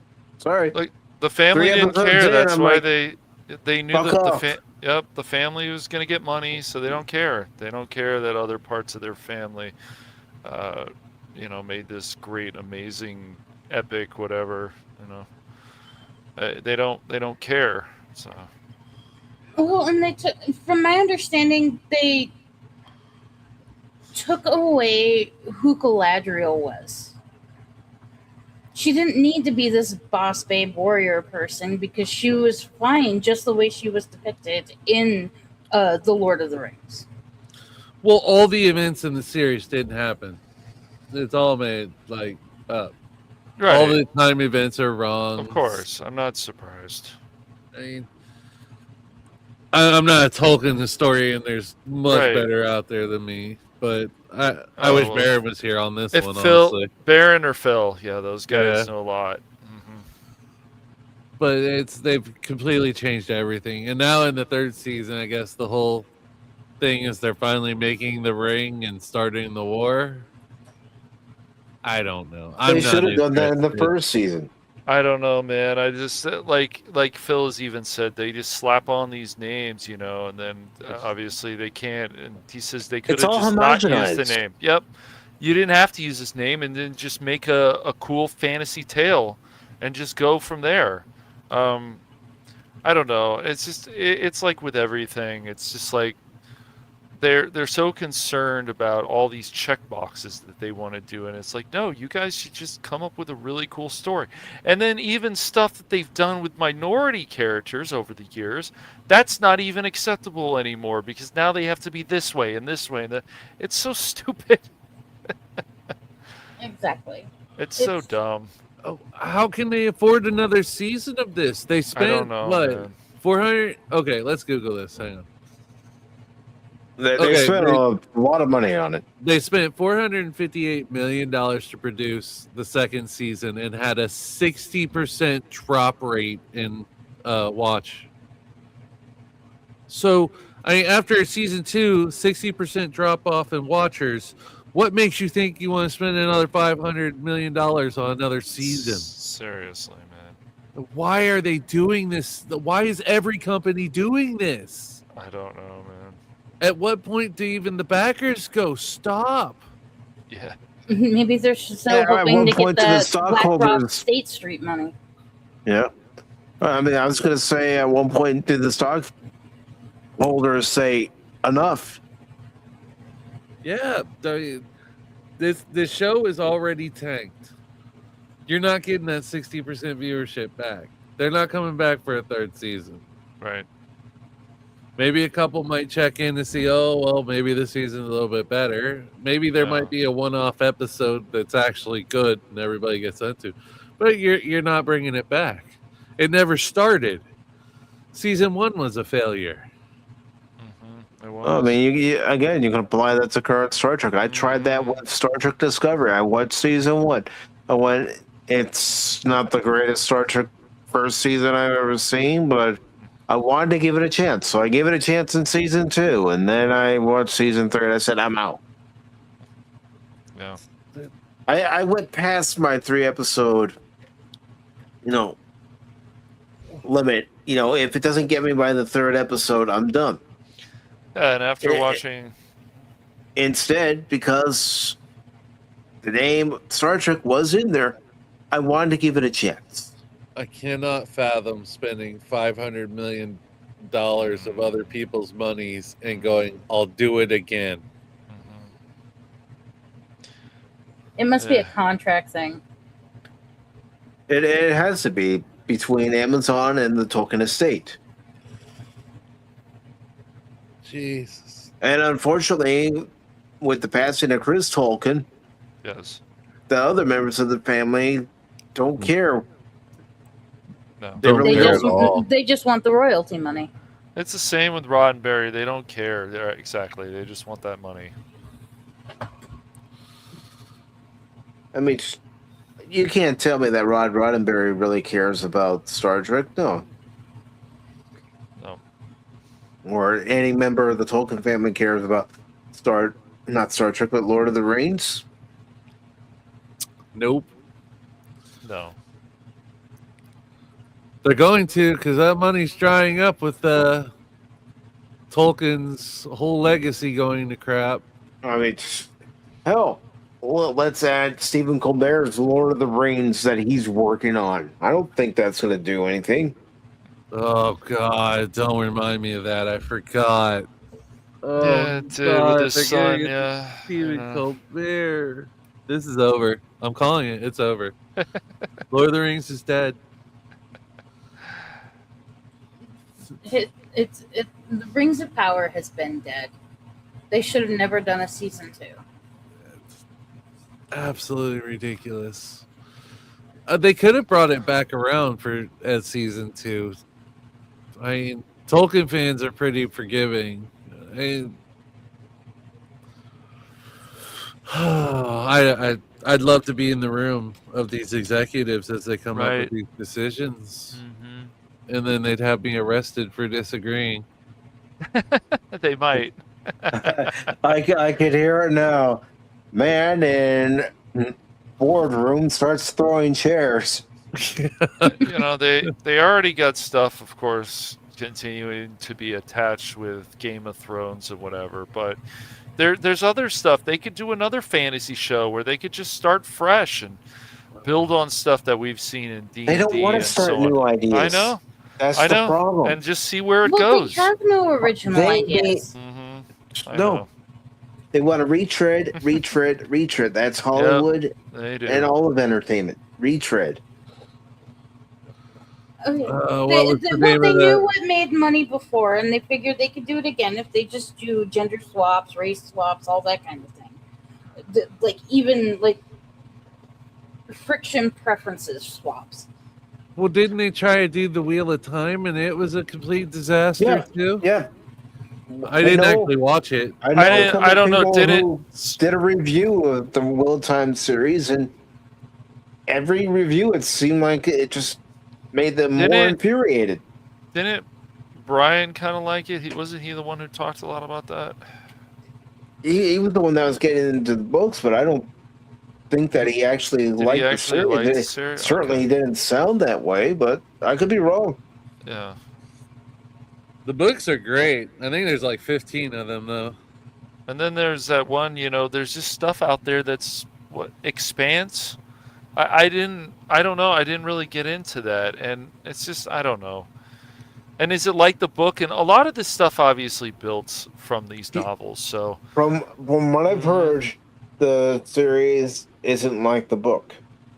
So that's a problem in itself. I've even seen creators like the guy. I know some people. I've had this discussion. They don't like the jazz and Cowboy Bebop. I don't agree, but that's fine. Lazarus is supposed to be a continuation. That's what a lot of the people, IGN, other websites have said. But even the creator had said, and he's the one who created Cowboy Bebop. But it seems like they just took it and just changed so many things with this agenda, with this, with that. There's stuff about global warming in there, blah, blah, blah, whatever. Oh, God, and and it's just like this Lazarus show could have been really good. It started off, okay, this premise is pretty interesting. And then it just started falling apart. And then when you find out where the main villain is, it's like, you guys are killing me with this, like seriously. And it's just another throwaway. Unlike something like Cowboy Bebop, which I don't think is a throwaway, which is really dang good. But in my opinion, I don't know. Well, so you keep seeing that this live stuff. adaptation. Yeah. I've Yeah, never they seen did. Cowboy Bebop. I'm sorry. That's all right. It's good anime.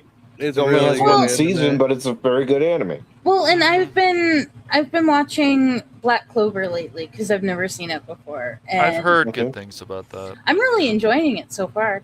That and then when YourWrong was over at my place for that month, we were watching the live action version of One Piece. It's And really good. I liked it. I have to really say, liked like, the One Piece, it's just like that's what they should follow more so. I mean, I'm not. Sanji needs to be more of a womanizer because that's his character in the anime. But I can't say that both those seasons, even though I know there was a drop in the second season of viewership, not that much, that this is what Netflix needs to push even more.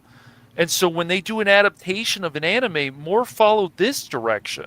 I know people were upset about all these race swappings and whatever, but once again, there was still stuff that you saw from the anime actually in the live action. And so follow that with Avatar, follow that with this, follow that with this. You guys want big hits. You've had one adaptation on Netflix, one that has been successful. You guys got to work on other ones. Go back and fix Death Note and all these other things that people like. Okay. The animation of the anime. Go ahead. Shane. You have to understand, the only reason that One Piece has been... Netflix tried to do the swaps, tried to do the identifying thing, and the entire studio threatened to pull out. Oda personally was on production every day of the first season, making sure his vision was exact. Right. Yeah. And that's why a lot of people were worried about the second season of it, because he wasn't around anymore. But thankfully, Netflix knew that they had to stick to the story, that this was too big to start changing now. Yep. The only thing I can say is I just wanted more episodes in the second season. You know, it's just like I would have. I hope third season, because there will be a third season. I hope they get more episodes. I want more than 8 or 10, maybe 12. I don't know. And the one thing I really like about it is the fact that they skip a lot of the filler episodes that are just there to either recap everything or go off on a tangent. I really like that the live action is just straight to the point. Yep. And then seeing Katie Seagal in there as the... Right? How good was that? Oh my goodness. I had no clue until it's like, oh my good, that's Jax's mom from Sons of Anarchy. I know. Yep.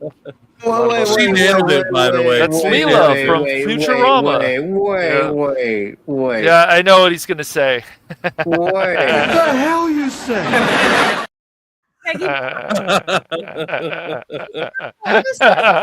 Seeing her in Smart House on Disney. Yes. Mm-hmm. Yeah, she was great. She's great as Leela. I mean, yeah, it's just she's a great actress. Mm-hmm. Katie Seagal, in my opinion, has always been a great actress. I can't see anyone else as Peg Bundy other than her. Oh no. No.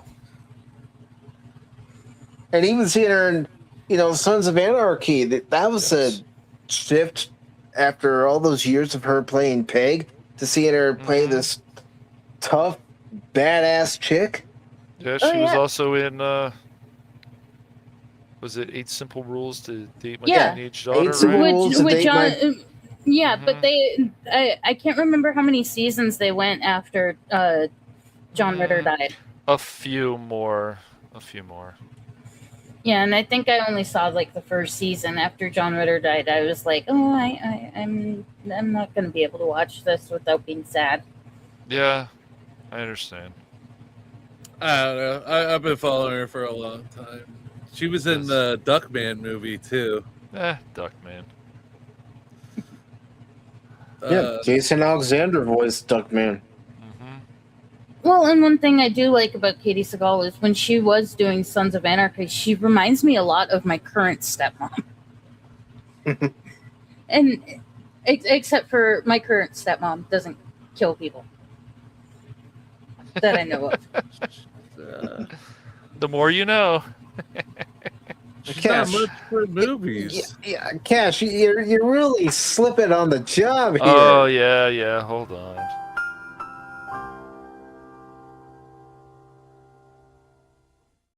Her thing. Baron, hurry back. Really not a movie. No, it's all... I see nothing. Stars. But, the thing that we all have to remember when it comes to Hollywood in general is... How many of you think the opinions of actors should be valued as much as, well, say, doctors, engineers, or a courageous congressman? Right here. Yeah, right on. Well, you're wrong. Actors are self-centered punks. Oh, man. This is a great show. I know, I just completely derailed everything with that clip. I guess since we're playing clips, then we'll play another one. That's right. I said, I ain't giving you no tree fitty, you goddamn Loch Ness monster. Get your own goddamn money. I gave him a... But I do have a question for everybody on the panel, in the chat, anybody who's listening and lurking who might want to chime in. What's grinding your gears? You know what really grinds my gears? Yeah, everybody, what's grinding your gears right now? The fact that I'm not driving a stick shift anymore, so I can't actually grind my gears. But no, seriously, do you all have anything that you want to talk about?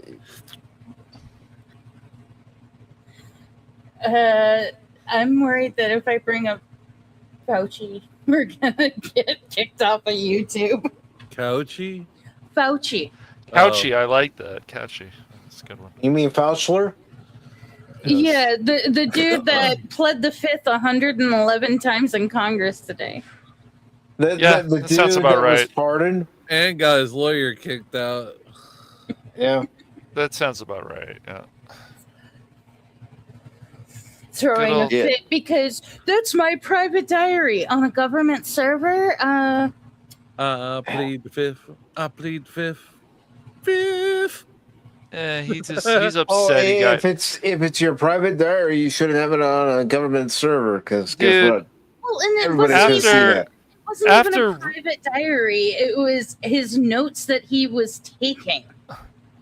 Dude, I just want to host the Oscars now after all that, so I can make fun of Julia Roberts and all these other people and see how upset people get at the thing. I want Entertainment Weekly and all the other media bags out there to get mad. I want to even go farther than Ricky Gervais.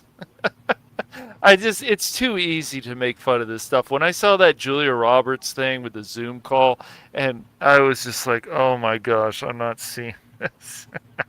Well, and that's why Ricky Gervais was like, when he did that last Oscars emceeing and everything like that, when he sat there and he told him, it's like, you don't know enough to have an opinion about anything. You're just regurgitating stuff. It's like, finally, somebody actually called him out to their face. It's so easy to call them out. It's just that's what these things are supposed to be. The Golden Globes, all of them. I don't know. There's just too much to make fun of. The gaming industry, the entertainment industry, all kinds of stuff. It's just too easy. The game of Cube, the Laffy's gonna clean her clothes for Kratos. I mean, this stuff is just too easy to make fun of. Cash. If you're gonna bring that up, come on, get your creator voice. Boy, tell your mother I need a sandwich. I need a sandwich, she needs boy. to clean my armor, boy. Get over here, boy. Come here, boy. How many women are actually going to buy a God of War game just to play as the wife? I don't know. The dead wife, mind you. Yeah. Yeah, She's going to try to get back to the. It's like, out I'm of the sorry, afterlife but or in between or whatever. There are a lot of females out there that's not their style of game. Yeah. No. Scammers are awful. I agree, dude. And let me ask, because Lady Miss has played the first two God of War games. Would you play a God of War game about Kratos' dead wife trying to get back to the real world, the living? I wouldn't, but that's just me. Well, and I'm into mostly multiplayer games so that I can play with other people. Look, I can excuse the face and I can fix it with AI or whatever, Laffy's face, but I can't excuse the cube, the sidekick cube. And I know what they're gonna do, It's or I have a Dork feeling cube. It's gonna assimilate everybody in the afterlife. It's just so ridiculous, and I have this feeling that Laffy's gonna find a way to turn the cube back into something else, like a human or whatever. But I can't stop making fun of these things, and I even feel like this new Wolverine game. It feels like some of the scenes I've seen. It's like Wolverine Twilight, and he's gonna look at Jean. And he's like, Jean, come on, Cash. Yep. All right, Come on, Rick, get that gruff in there. Right, that gruff voice. The gameplay looks like it's going to be fun, but oh my goodness, it's very bloody. It is. It's very bloody. I'll be honest, that's kind of what's attracted me to the game, is the combat and the fact that it's a mature game. And that's fine for Wolverine. I can see that, but I just you better believe it, Bub. Bub, you better believe it, Gene. Gene, I suck. I know Wolverine. No, Gene, I really suck. And I can see him saying this stuff, and then he can look at like Deborah Wilson's character. No, I suck. The X-Men. The X-Men. Deborah Wilson's Wolverine. Come on, you know that. She's in every game now. Oh man, it's too my god. Yep. And then this is not about the X-Men and stuff, and I just have this feeling from some of the leaks I read that for some reason Wolverine, Logan, whatever you want to call him, he's going to go crazy, and then for some reason he killed Jean Grey's parents. I can see that. There was stuff in there about the leaks, and I can see from the trailer that they may continue that, and that's going to be ridiculous. And then for some reason Sinister is going to manipulate Jean, and then Jean is going to be like, I hate you, Wolverine! Well, what have you done to my Sinister's the parents? one that's manipulating Wolverine and giving him this vision. Mm-hmm. Maybe so. I'm just going to throw that out there. I don't know. So I don't know if they're actually going to go and do all that, but I could see them continuing with leaks from that, but we'll see. I can't say for sure, but I am so sick of the Phoenix saga. The X-Men have been stuck on the Phoenix saga since the 90s. Let it go. Let it go. Yeah, it was great then, but we can, and so people are like, what happened to Cyclops, man? He got screwed over again. Why can't Cyclops be in this game too? It's just, I don't know. Well, in the comic ridiculous. books, they turned him into a supervillain. Did they? Yeah. I don't know how I feel about that. And Lady Miss, I have no problem with bloody games either. No. Oh, I don't care. I think people are over that. Yeah. It's not like it's Mortal Kombat and all the churches are boycotting. You remember that? Everybody going, no, you can't have this game. No. And Nintendo giving the characters green blood. Oh, so they're all green-blooded. Is it acid? Is it green blood? I don't know. Are they xenomorphs disguised as humans? I don't know. Is it poison? I always imagined they were Skrull. Yeah, I can see that.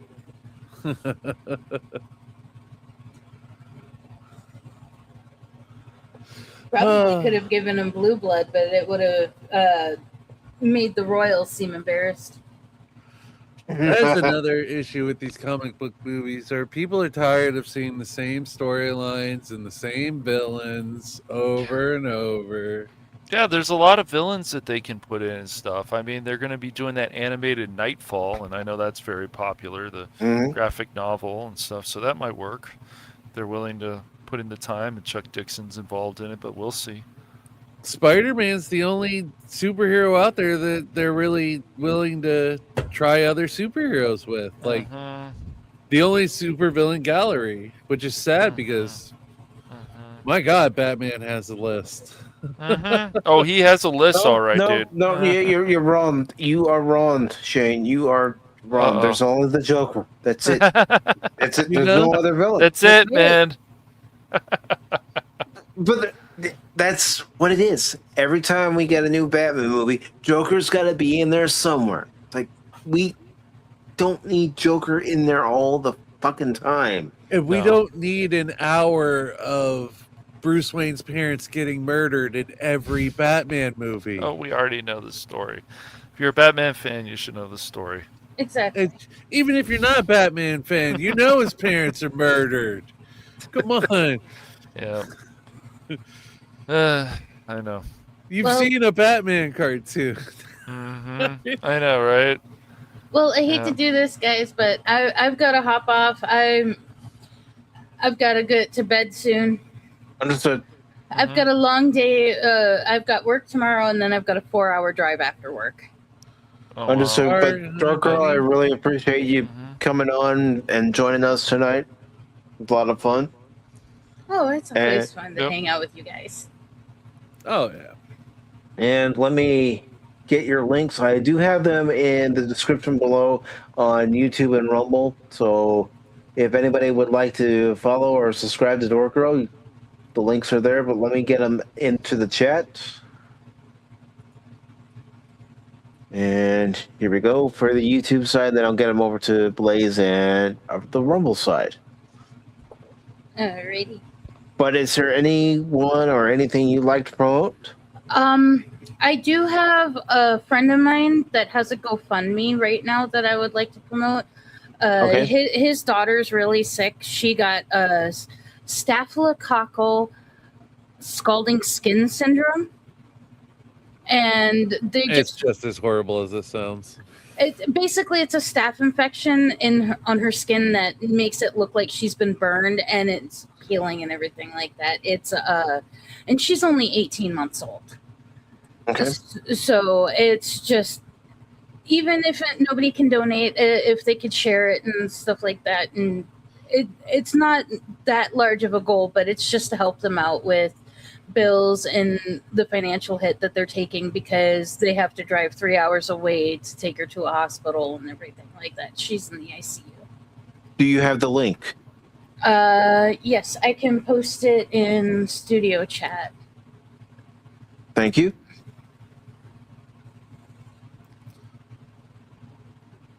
And it's like, I've known the dad for, gosh, almost 20 years now. He used to hang out with my younger sisters all the time. Okay.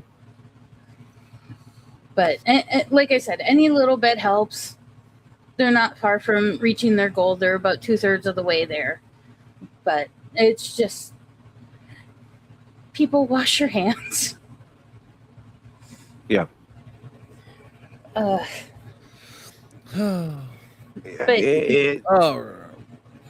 you guys it definitely sucks have a that she has to go through it, but again, it is another example of why we need to use good hygiene and wash our hands every time. Oh yes. And if possible, definitely keep colloidal silver that is over 30 parts per million on hand just in case, because that is a really good natural antibiotic. Mm-hmm. But again, Dork Girl, thank you for joining us tonight. I hope you get a good night's rest, and I hope the day goes by quickly for you tomorrow. Oh, I hope so too. Don't stress yourself out. Well, it's Thursday, so I won't be too horribly stressed. It's just it's good. Having to make the 4-hour drive after work is just really what's going to have me worried, because every time my truck makes a noise, I'm worried that, oh, please don't let it break down. I'm just saving as much money as I can for my move. I understand that, but is there anyone else that you'd like to promote, or anything else that you'd like to get out there? That's it for right now. Other than that, my birthday's coming up in August, and I'm hoping to have a fun birthday stream on the 21st. Okay. So. That's cool. I'll be an even older lady. Mm-hmm. Not even gonna that. No. I'll be 41. So, but you guys have a wonderful night, and I will talk with you guys later. Night, All right, have Dork a Girl, good one. Take care and have a great night. You too. Smoochies. Smoochie son. Mwah. Mwah.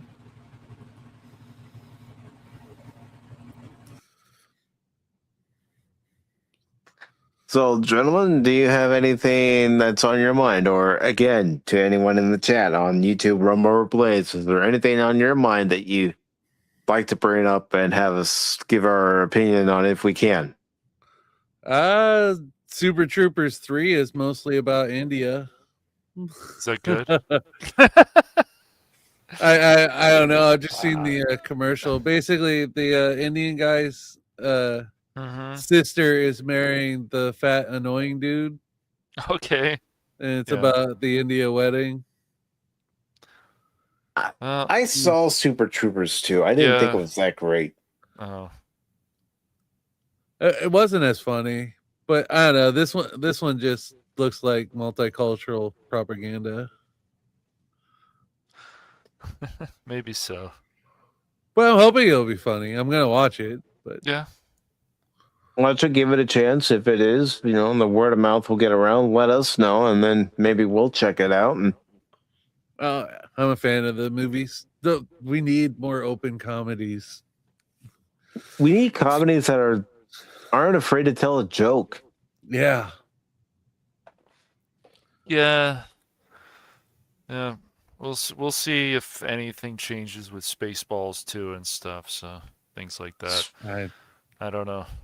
I think Mel Brooks is past his prime. I have no idea.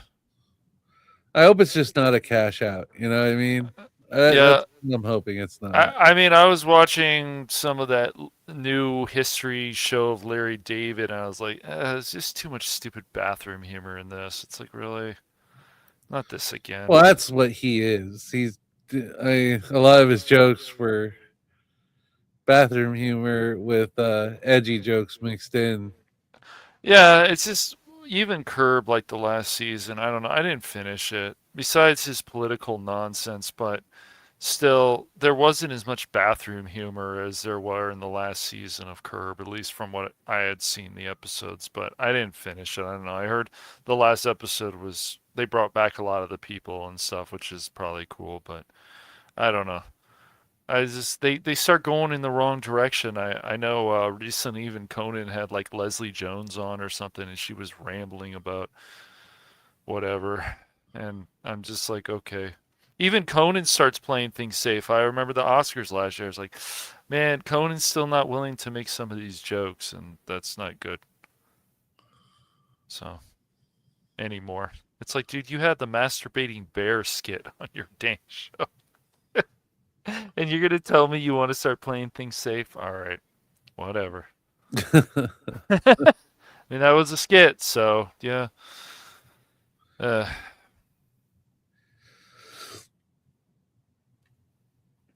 Yeah, I never got into Curb Your Enthusiasm. It's all right. It was really funny before because of Larry David. He would go out and just it would be more than Seinfeld, and he would just lay into these people, and the situations they came up with were really funny before. So that's the issue. I think he ran out of ideas. Like a couple seasons in, there's only so many ironic situations you can stick that kind of character in. Right.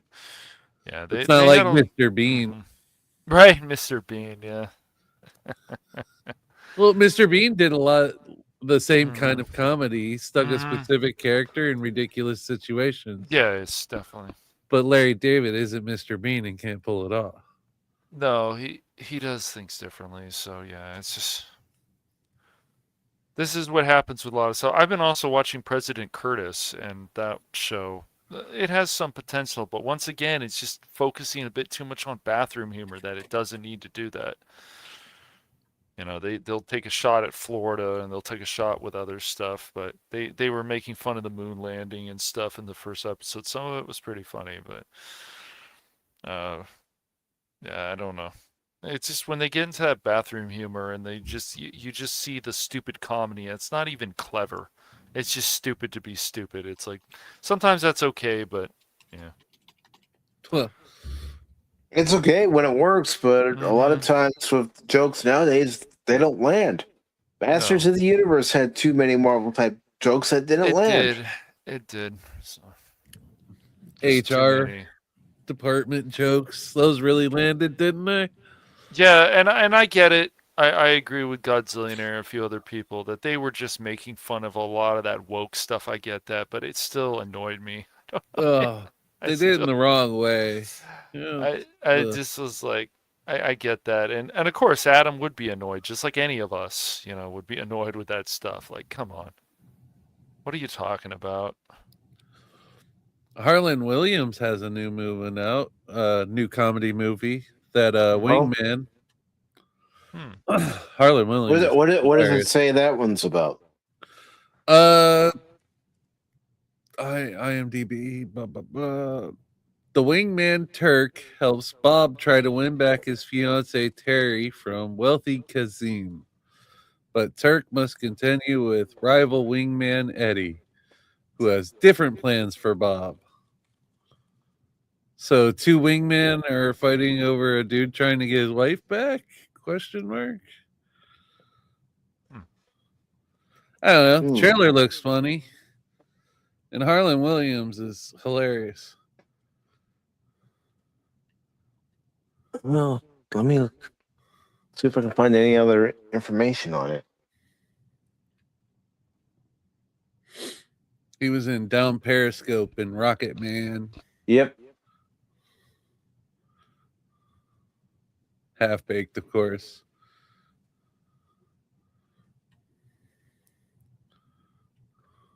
Yeah, because down Periscope, he was making all the whale sounds.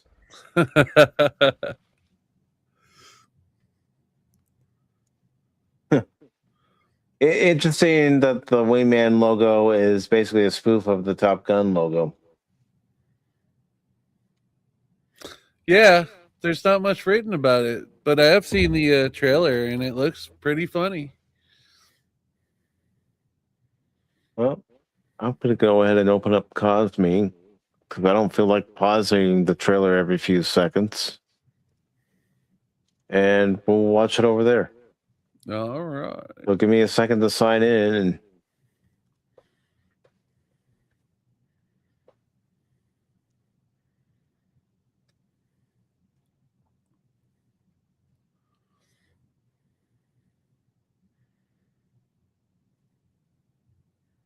Oh no, I joined a room with these two people.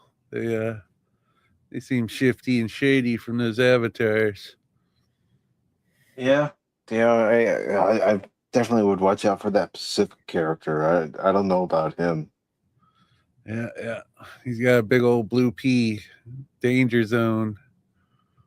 Danger zone. All right. I'm getting signed in. I know some people already have access to it, but they say the URL. I get that. All right. So let me get the link out to everybody else, and we'll check out the trailer for Wingman. I want to see if this is going to be one of those stupid comedies that I'm going to go and have a laugh. It's definitely a low budget comedy. Well, I don't think Harlan Williams went through the big studios for this one. Maybe the big studios were rejecting it and saying, no, we can't show this. Are you kidding? We can't show this at all. I know. Especially with how they are nowadays. I'm not sure if Harlan Williams is blacklisted in Hollywood or not. I know he has one of the biggest podcasts right now.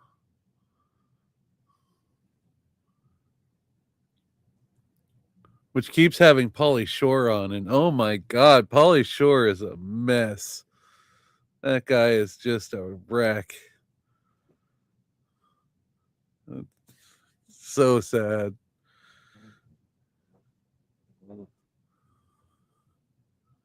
He's a super germaphobe now, too.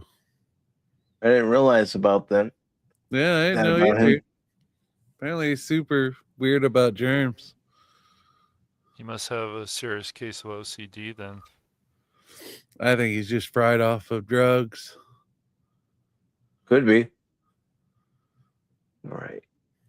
YouTube's not pulling anything up on the trailer, so I'm going elsewhere to find it. Really? I'll find it.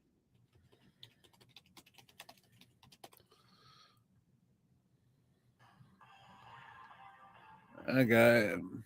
Well,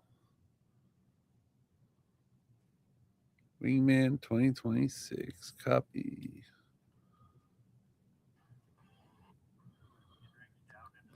No, that's a review of it. Why isn't...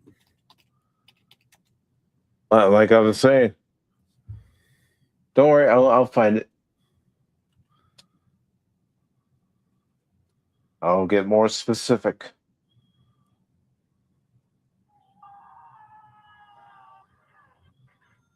Oh, I found it.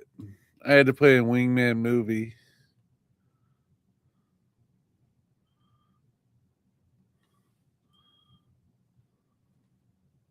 One second.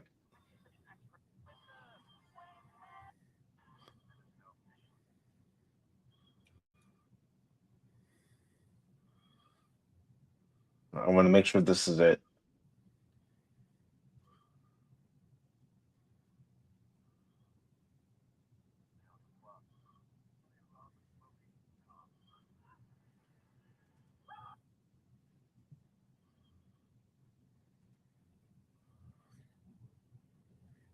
I linked it in Streamlabs. Thank you. Appreciate it. Or StreamYard. Sorry. Streamlabs, StreamYard. It's all the same after a while. Waiting for it to come up, then I'll hear it over there. All right. Alrighty, folks. Sorry about the delay.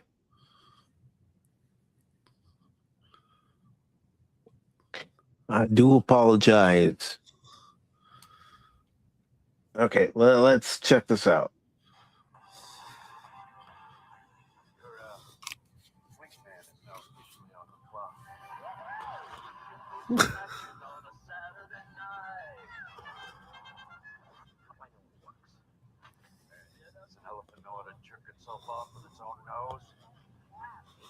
You're not actually considering this, are you? No. Dirk Thompson. Wingman. Like a wingman? What, is he still in high school? If you don't get laid.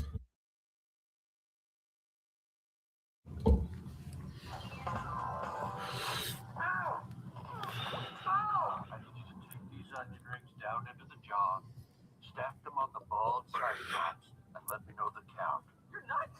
You're a madman! This is a huge mistake!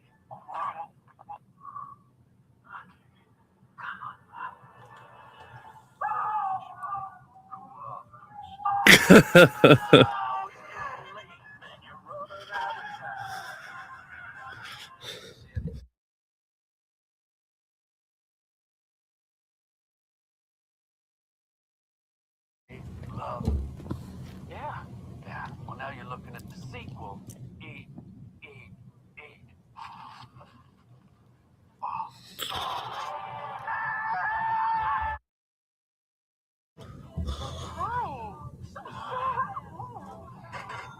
What makes you such an expert on women, anyways? P.O.P.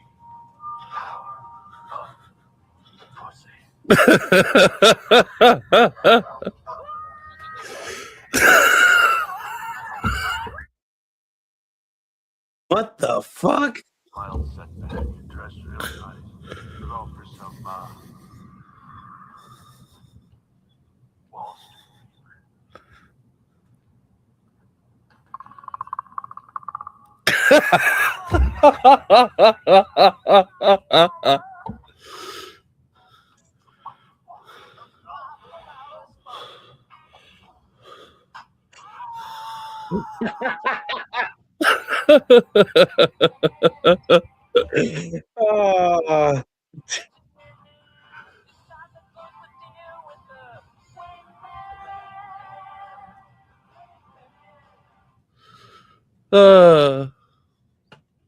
No, I don't want to play that Fauci shit. Show almost went a different direction there. Oh boy. I'm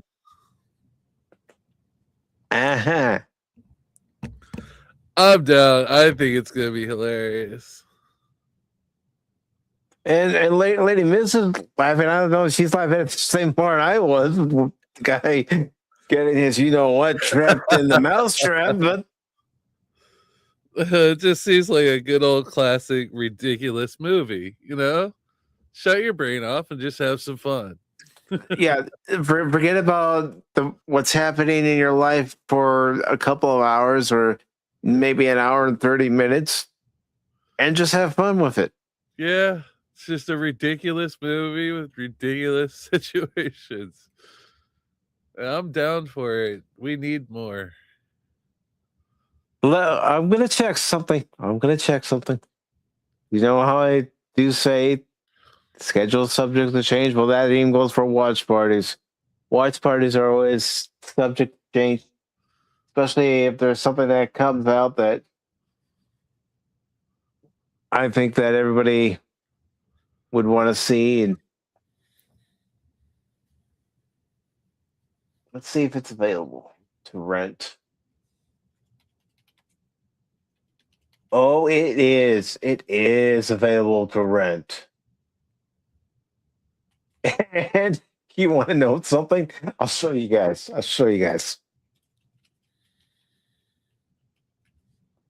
Let's see. Of course, I'll actually click onto it. It's actually gotten good ratings on Amazon. It's got a 3.8 out of 5.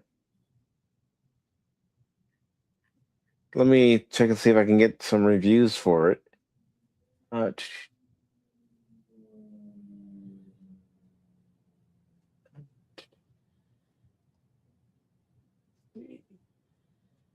Humor is fun. Yeah. That's not what I want. I want the audience. Okay. Reading the reviews. Oh, I gotta sign in. Oh, you guys can't see that part. Sorry, folks. It's classified.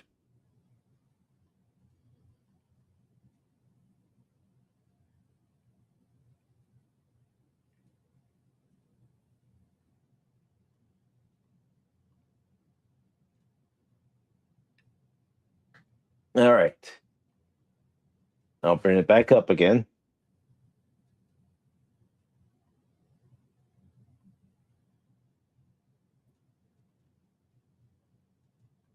Okay.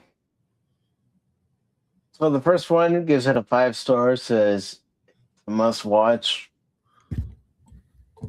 And it says if you like Harlan's humor, this is a must watch. He is so funny, and the movie is just a flash from the past with the writing and storytelling reminiscent of how older comedies were. Not only was this such a fun movie, it actually has a plot that connects and leaves you feeling satisfied after the dust settles. Love the movie. I need more, please. Great movie, old school comedy with Harlan twists. Okay. And that's another 5-star review. We got a 1 star. How this got 4.7 out of 5 is a mystery, they say. Witless and predictable comedy. I probably would have appreciated more when I was 12. Unfortunately, the trailer is funnier than the actual movie. It's baffling that sharper, funnier comedies like Forgetting Sarah Marshall, Eurotrip, Superbad, and the 40-year-old version somehow score lower. Okay, I think Eric is gay. I'm sorry, but look at the movies he just shouted out. That's gay. He's gay. Not saying those are all bad movies, but those are movies that mostly attract females. Yeah. And this one says it's a 3-star. Jamie Kennedy and Harlan Williams saved the movie. Got this for my son. He says the plot wasn't so hot, but Jamie Kennedy and Harlan Williams saved it. Let's see, hilarious and really dumb. Just what I wanted. Okay. Honestly, it's a 4 out of 5. But, and it's a big butt. I like big butts and I cannot lie. You have the brothers can't deny. Oh, sorry. Having a flashback to my youth. Miraculous. This film even exists. I laughed at least 5 times, which is a lot these days. Mission accomplished. Wow. Yeah. Harlan Williams on fire right now. This person says top notch, awesome. Harlan comedy delivers.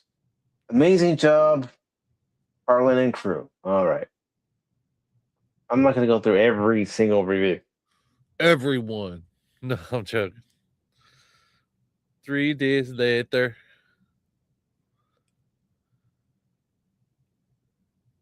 Check Rotten Tomatoes. The lower, the better. I don't like going to Rotten Tomatoes, but in this case, for research purposes, I will do it. Godzillionaire. We have to know. All right. So what does Rotten Tomatoes have to say about Wingman?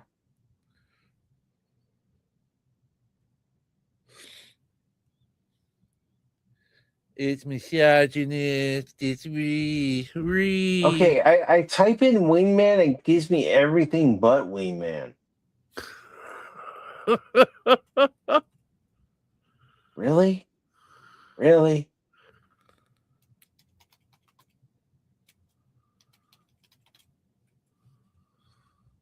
I'm doing it this way.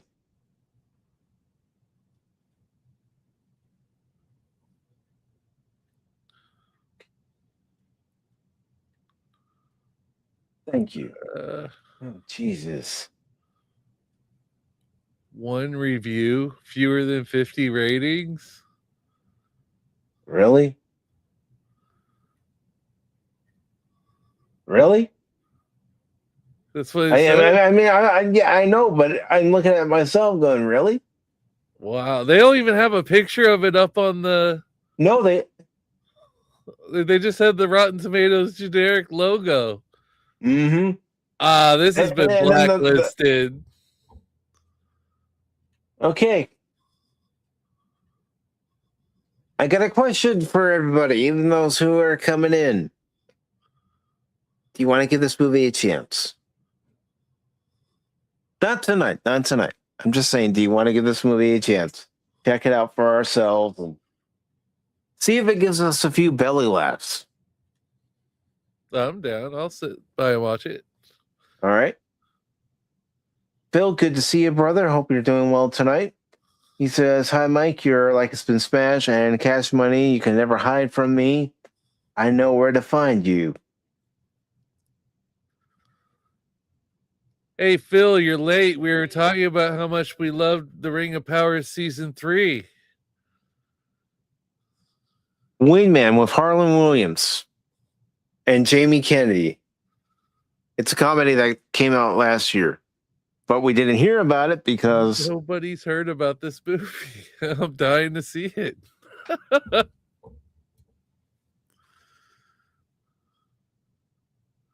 Another one along the lines of is Busboys, Theo Vaughn and David Spade. Yeah. Anybody who speaks out has their own, opinion about things. Critical thinking. Oh no, we're not going to hype this movie. All right, well, what say you guys? Sunday, we check out Wingman. Sounds good. I'm not doing anything Sunday, I don't think. All right. I don't know if Cash is near his mic or not. He might be helping out his family right now, but what about everyone else? I haven't heard about it until tonight, until Shane brought it up there, Phil. So this will be something that we're all going to experience for the first time. It's just a classic. It looks like a good old-fashioned comedy. Literally shut off your brain and just laugh. I don't know.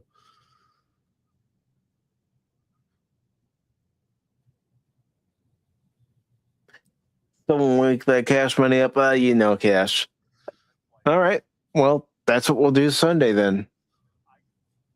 I know people probably refer to this channel as the Watch Party channel. I don't care. Part of talking about pop culture and entertainment is actually watching some of the stuff. And, judging it for yourself. Oh, it's included with Prime. Nice. Okay, well, all right, folks. I'm down. I'm down. I can't judge it until I watch it. I'm not going to do that for every movie, but I'm down for a good belly laugh. Yeah, the world needs it. I think we all need it these days. But I think it's also a good time to wrap up the show. Shane, is there anything you'd like to promote? Anyone you'd like to promote? Not particularly. Just the same things my girlfriend did. The GoFundMe for the poor child who's dealing with a bad condition at such a young age. If you can't donate money, at least send prayers. Yeah. And Now, of course, go ahead and thank put you that for link in having there me again. here. Oh, anytime, brother. It's like I told you last night. If you want to join in, you're more than welcome to. And I wanted to remind myself too to send you and Dork the link, especially after I said I would, and I didn't want to, forget. And let me get your YouTube link. I mean, I know you don't. I don't really stream, so I don't really, I've tried and thought about it. I'm still gonna put it. I'm still gonna put it there. Hopefully, Cash will get back soon, since we're calling it a night. It's not the first time he's had to step away when we're about to wrap it up. Typical. But he's being a good son. He's helping out his parents, so that's what we should do as our parents get older. And oh, I know. I love my mother very much. She's a handful. well, they helped raise us, so there's a point where it becomes our turn to help them out. We're gonna need ours one day. Yeah. But everybody, I do appreciate you all being here. Let me go ahead and thank everybody who stopped in and make sure that I haven't forgotten anybody. Whereas I need to start Mr. McCracken. Well, I'll be heading off in 99. All right, 99, brother, and I'll see you Sunday. I'll make sure to send you the invite for that, and I'll send it to Dorky too. And I won't oversleep this time. All right, where is that guy? Where is that guy? He said we watched the movie. He's not even here. Where the fuck are you? It exhausted me having to fix the AC. I get you. Especially having to get up there in the attic. Don't remind me. But I want to thank Lord Thoth for stopping in tonight. Thank you very much, Lord Thoth. We had Jet Sparks stop in. Really appreciate it. Lester, it was good to see you tonight. And I appreciate you re-upping your membership. Welcome back, brother. Also, Pop Culture Mechanic, thank you very much for popping in tonight. Really appreciate it, man. Spucko. Yeah, we had Spucko here. Spucko is here. That's right. It's Spucko. Glad to have you here tonight, Spock. And thanks for hopping in the VC last night, too, brother. And also, DJ Roddy G. Thank you, DJ. Really appreciate it, brother. Always good to see you. Godzillionaire. Or as I'll be calling you on August 8th, Tripticon. Thank you for being here, brother, and it's always good to see you. And also, the Padawannabe, thank you very much, brother. Really appreciate you being here. Of course, the Keeper of the Dragons, the Guardian of the Void, and she's also the Admiral on every other Saturday night for The Adventure Continues, Lady Mist. And Lady Mist, I did get your friend request on Discord, and it has been accepted. Ooh, Lady Mist is on Discord. Oh. Yes. And also Philip J. McCracken. He was looking for you. He was looking for Sword Art Online. I'm sure he is. Who's Phil? Oh, okay. I might know that guy. Yeah. But Cash, do you have anything you want to promote before we drop out of here? No. I'll have something to promote probably next time. So. All right. Well, I do want to let everybody know I have made a programming change for tomorrow. Instead of it being Middle Earth Shadow of War tomorrow at 6 p.m. Eastern Daylight Time, it's going to be more God of War 2018 tomorrow. There's a lot I still want to do in that game and get further along in some of the side quests, some of the main stories. So that's what's going to happen for the gameplay tomorrow. And then, of course, Sunday, we are going to check out the movie Wingman with Harlan Williams and Jamie Kennedy. Oh.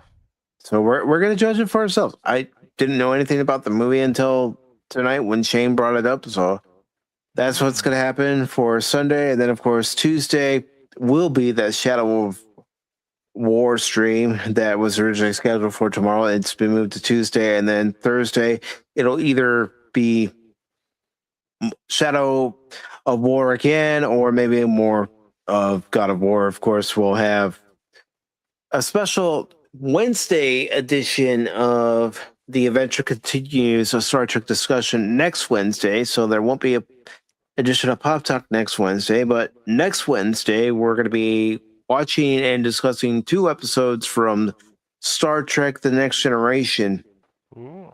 And the first one will be Coming of Age, and then the next one will be Conspiracy. And those 2 episodes do tie together, and that's why we're watching those episodes back to back. And then for next week, where we would have had The Adventure Continues on Saturday because we have it every other Saturday. Well, in place of that, we're going to have an edition of Pacific414 Pop Talk next Saturday, August 8th.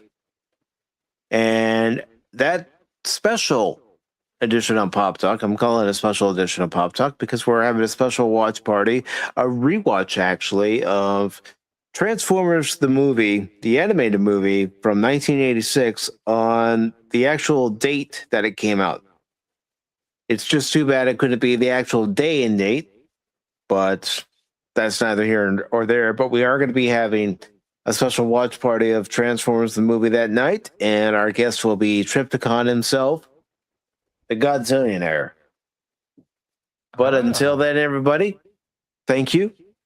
Appreciate you all being here. And if you haven't done so already, please make sure you follow and subscribe to Dork Girl and Shane. Follow and subscribe to Baron's channel, and also follow and subscribe to Cashmoney007. Their links are in the description below. And if you like tonight's show, or you like any of the content on Pacific414, like, follow, subscribe, hit that notification bell on YouTube and Rumble, and also consider sharing out the stream. And until next time, everybody, remember 2 things on Pacific414. I'm not just a baseball guy, I'm an all-around guy, and when I play a game, don't ever give up on me when I play that game, because just when you do, you might miss something. Have a good night, all. Bye-bye.